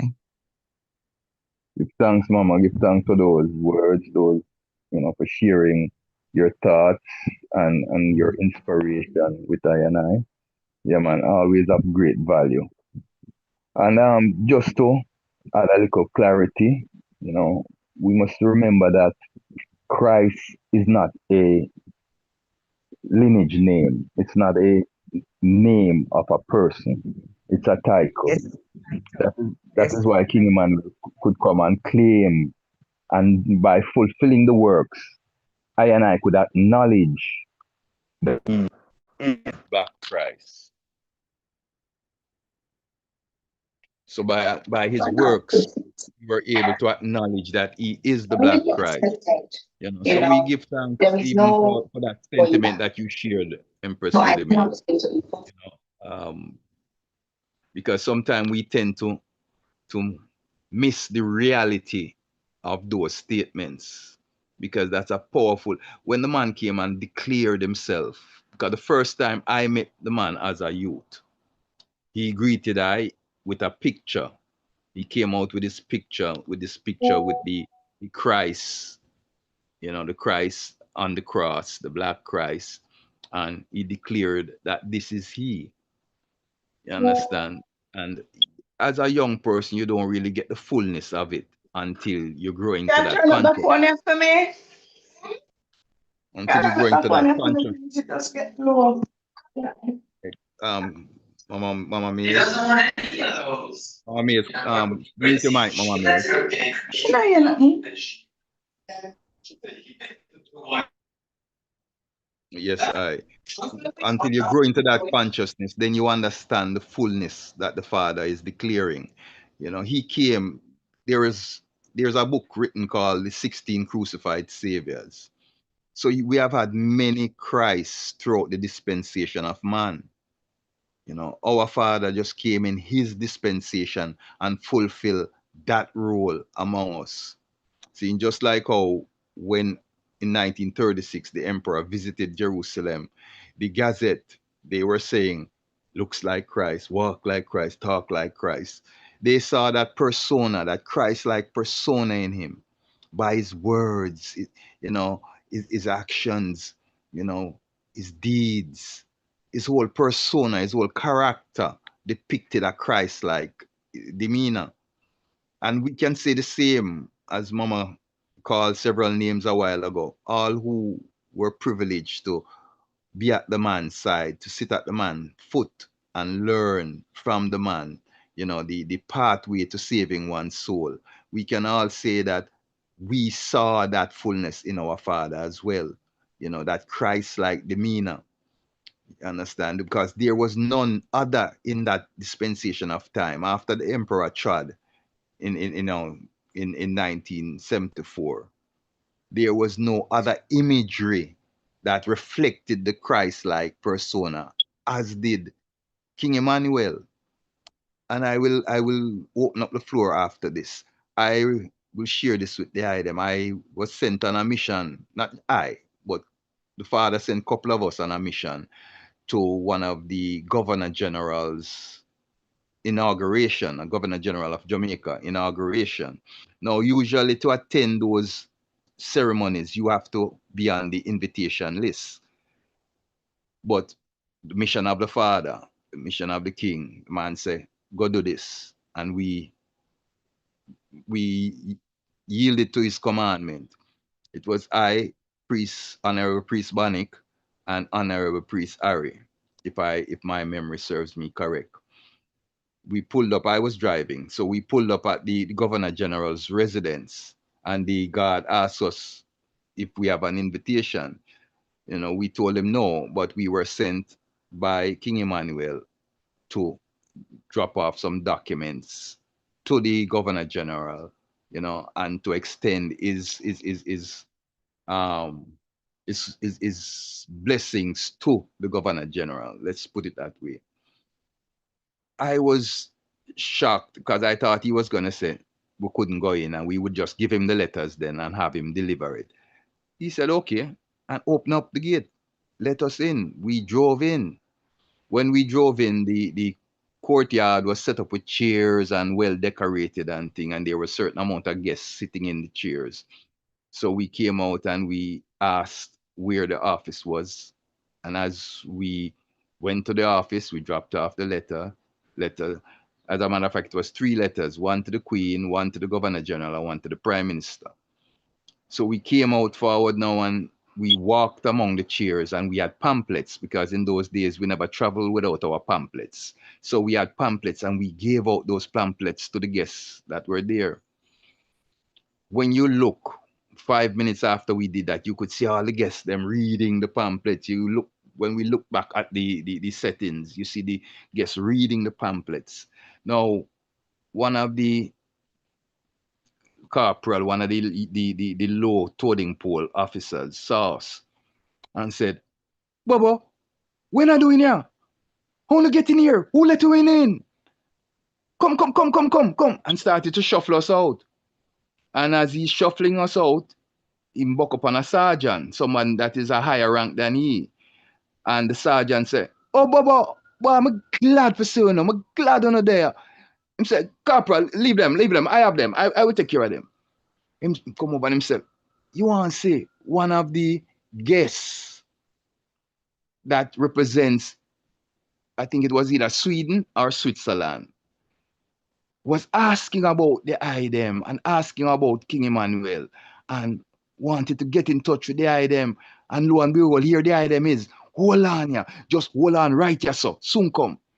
And he left and he went and brought a brethren. Brethren came, and from the brethren came in our presence. He put his 2 hands across his chest and he bowed to us, and we bowed to him with our article blessing. And then he said, I would like to get in touch with the prince, because in those days they call him the prince, Prince Emmanuel. So he said, I would love to get in touch with the prince. You know, we have heard so much about him. So we are there now asking him, so where are you from? And he said, like I said, either Sweden or Switzerland. He is the delegate that came to the Governor General's inauguration, representing his country. He had on the jacket with the country's insignia imprinted in the jacket and all of that. So he said, so I said, you heard of King Emmanuel? He said, yes, my lord. We have heard great things of the man, how he has fought and agitated for the rights and freedom of us, his people. And he went on, with a lot of salutations and great, word sound towards our father. So one of the honorable priests, I don't remember whether it is the honorable priest Bonica or priest Harry, told him where we were and how he could get in touch with Diana and all of that. And he bowed again and we blessed him and we went on our way. I'm sharing that to say that our father, as the Black Christ, was known globally during his time. These younger leaders of today may not know of him because we have not continued on our father's works in the way that we should have to keep it highlighted and on the front page. So a lot of these new leaders of today may not know of him or know of the EABIC. But back then, if they didn't even know of Ethiopia Africa Black International Congress, they knew of Prince Emmanuel Charles Edwards. The floor is open, family. To the chair. Blessed love, Mama. The floor recognizes Empress Miriam. Yes, Honorable. I give thanks to life. I give thanks to the mighty life giver. Give thanks to RASTAFARI another day that he spared our life and we are here together again, reason one to another. Talking about the history of our mothers, Earth Strong is coming up, the 3rd of April. On Good Friday, it's a blessed day. When her mother gave birth to our mother, it was honorable and blessed. And that great woman, powerful woman of God, came up, grew up as a young woman, meet our powerful father, the man of heart, the man of right, the man that stands for equal rights and justice, for one and for all. He has paved the way. He has teach us the way. We are his children and we are together again concerning him and talking about his work. Great teaching. Bishop Savannah, you're so true in your last statement. when you say that the work of Jah is not really continue how it used to be, because our brothers and sisters are not fulfilling it as though we know how. We used to have pamphlet going out every other week or every week, flyers, teaching our enough of time the people them come to the foundation. How did you hear about the foundation? It was flyers, it was pamphlet, and they come to know more about the man works and the Black Christ tradition. So this is where we are today. We need to step up. We need to get back panja work. We need to have the flyers out because the younger generation, them right now, enough of them don't really know. They might hear about the man, but they do not know of the great works, what the Father have been through, and all these wonderful, powerful work of His Majesty. So we need to get, we need to get some connection. We need to connect back with the family, connect back with the younger generation by sending them, flyers that they could read and understand. You understand? And so on and so on. We give thanks to the councils of elders as we are doing the work, as we are teaching the younger ones, about Jah work, our history, our aim, and our destiny. I give thanks to the Honorable Elder Empress Lily, as she make her statement as always, talking about our mother, and so on. Give thanks to all that's said and done. Give thanks to Sister Trish, Sister Diane, Priest Savannah, Priest Nappy, who have read. I glorify. My divided attention is kind of taken away today because I have my house full of children, grandchildren, and everyone. But I'm still listening. I'm still giving my few words of strength and encouragement. We just have to continue on the road of Jah. He never leave us, He never forsake us. Remember, we are great people. We are powerful people. And all we have to do is come together in one harmony and one unity. And because a house that is divided cannot stand. But a house that come together, we will ever move mountain.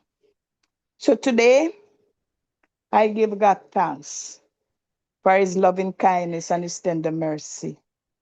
And give God thanks that the Congress that He formed is moving on. Might not what we want, but thank God it is moving on.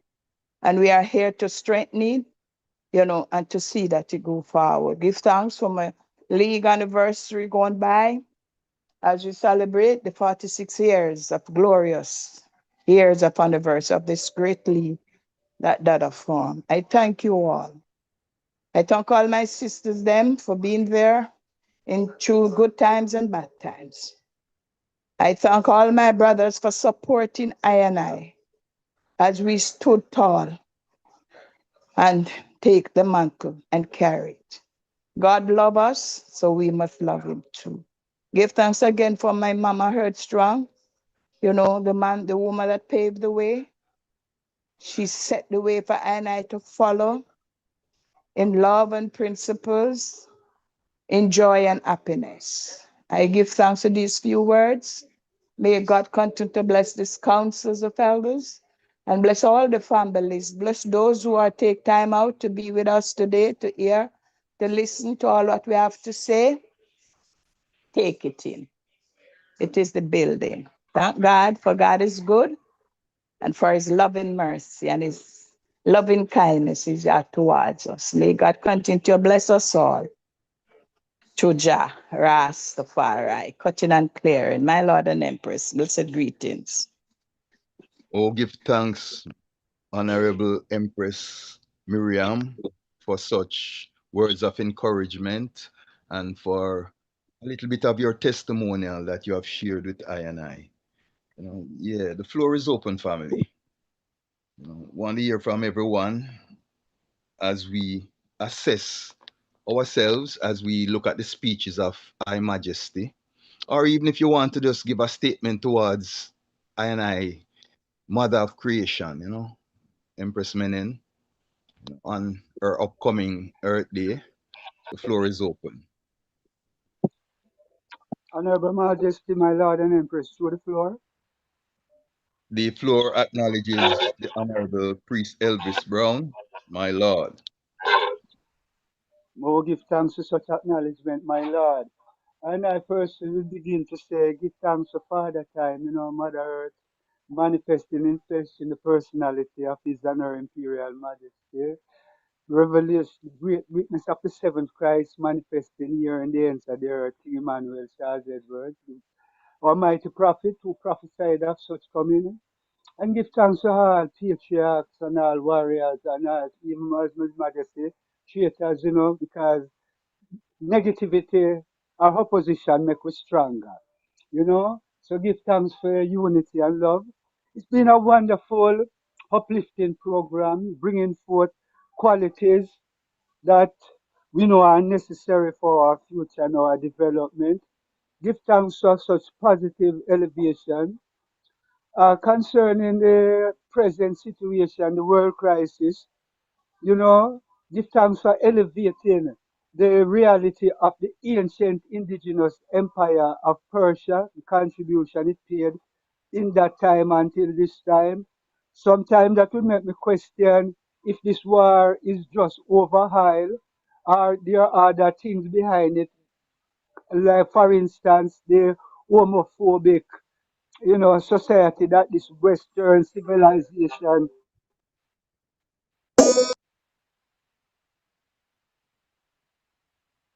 Honorable Priest, look like you have some technical difficulties. Honorable Priest Brown.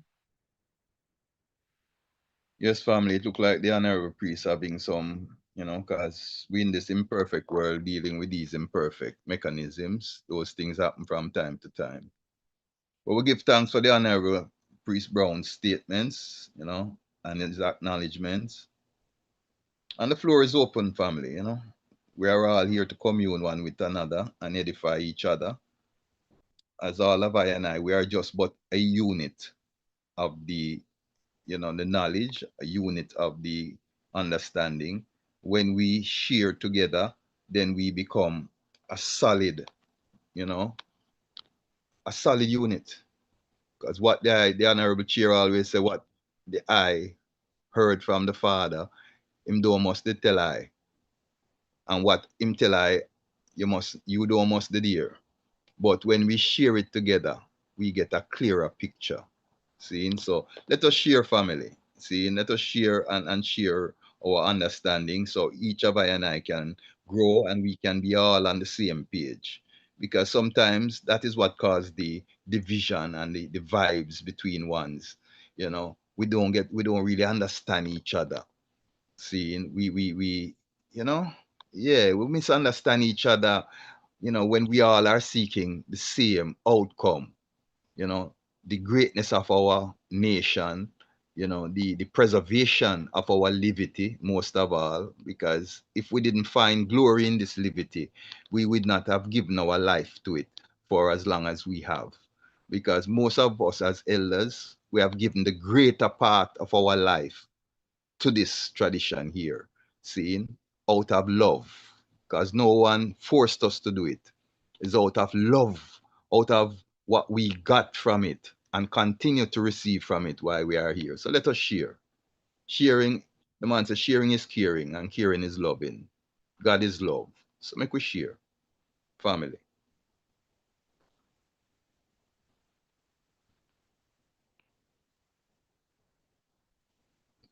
No tributes to our empress, no statements about those great speeches we heard.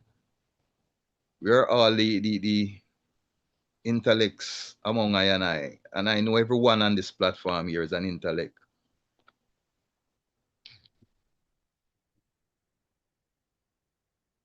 Blessed. O Royal Empress, the floor acknowledges Empress Trisha. Yes, give thanks, Honorable Priest Savannah, for always showing that courage and, trying to pull ones out so that we can have a dialogue. And I see that is one of the things that are greatly missing in this Congress and amongst I, is that we come to the table, but we're never willing to have anything to say. And just a reminder to ones, when you have nothing to say, what others says become law. It's like living in our communities. If we don't have a say in the things that are going on within the spaces that we live, we are giving those who are in charge the authority to govern how we are supposed to live. So, give thanks, Honorable Priest family. We really go through a lot when we put these presentations together. And we put them together not only just because we can, for edification purposes, so that I can have a dialogue amongst each other. There's so many things that are happening within the world today, even with the Iran situation. We brought out a speech on that. We just need to dialogue together. And if we can dialogue together, then this becomes useless to I who take our time out to put it together. So, Honorable Priest, I turn the floor back over to the I. But, with respect to all ones who have taken their time out of their busy schedule to sit with I, the EABIC Council of Elders, as we continue to shed positive light on Rastafari and on the Congress, we hope that you were enlightened to continue to trot and to disseminate positive, fact-based information to the younger generation. And we look forward to hearing your thoughts and having you sit at the decision-making table as we strive to bring positive life among our peoples. Signed by the EABIC Council of Elders. And I will leave on that note, my Lord and Empress. Blessed. Give thanks again, Royal Empress, the technician among I, for that contribution. And I will just highlight one aspect of the narrative that was read earlier. I don't know if everyone, had that information before and knew of that incident when early in the emperor's tenure, is early in his reign, when there was an upheaval among the army and he was taken hostage and held at the garrison there in Addis Ababa. When the empress, you heard what it said, the empress commandeered a tanker, not just a little car or a little vehicle, She commandeered a tanker and burst through the gates of the garrison to save or retrieve her husband. See, that is why we call her a quiet storm. I impressed that didn't speak a lot on public forums, didn't need the spotlight. She didn't crave the spotlight like a lot of ones. She just did the work. Did the work, a lot of work that she did, ones don't know about. See, I myself, as a student of knowledge, is just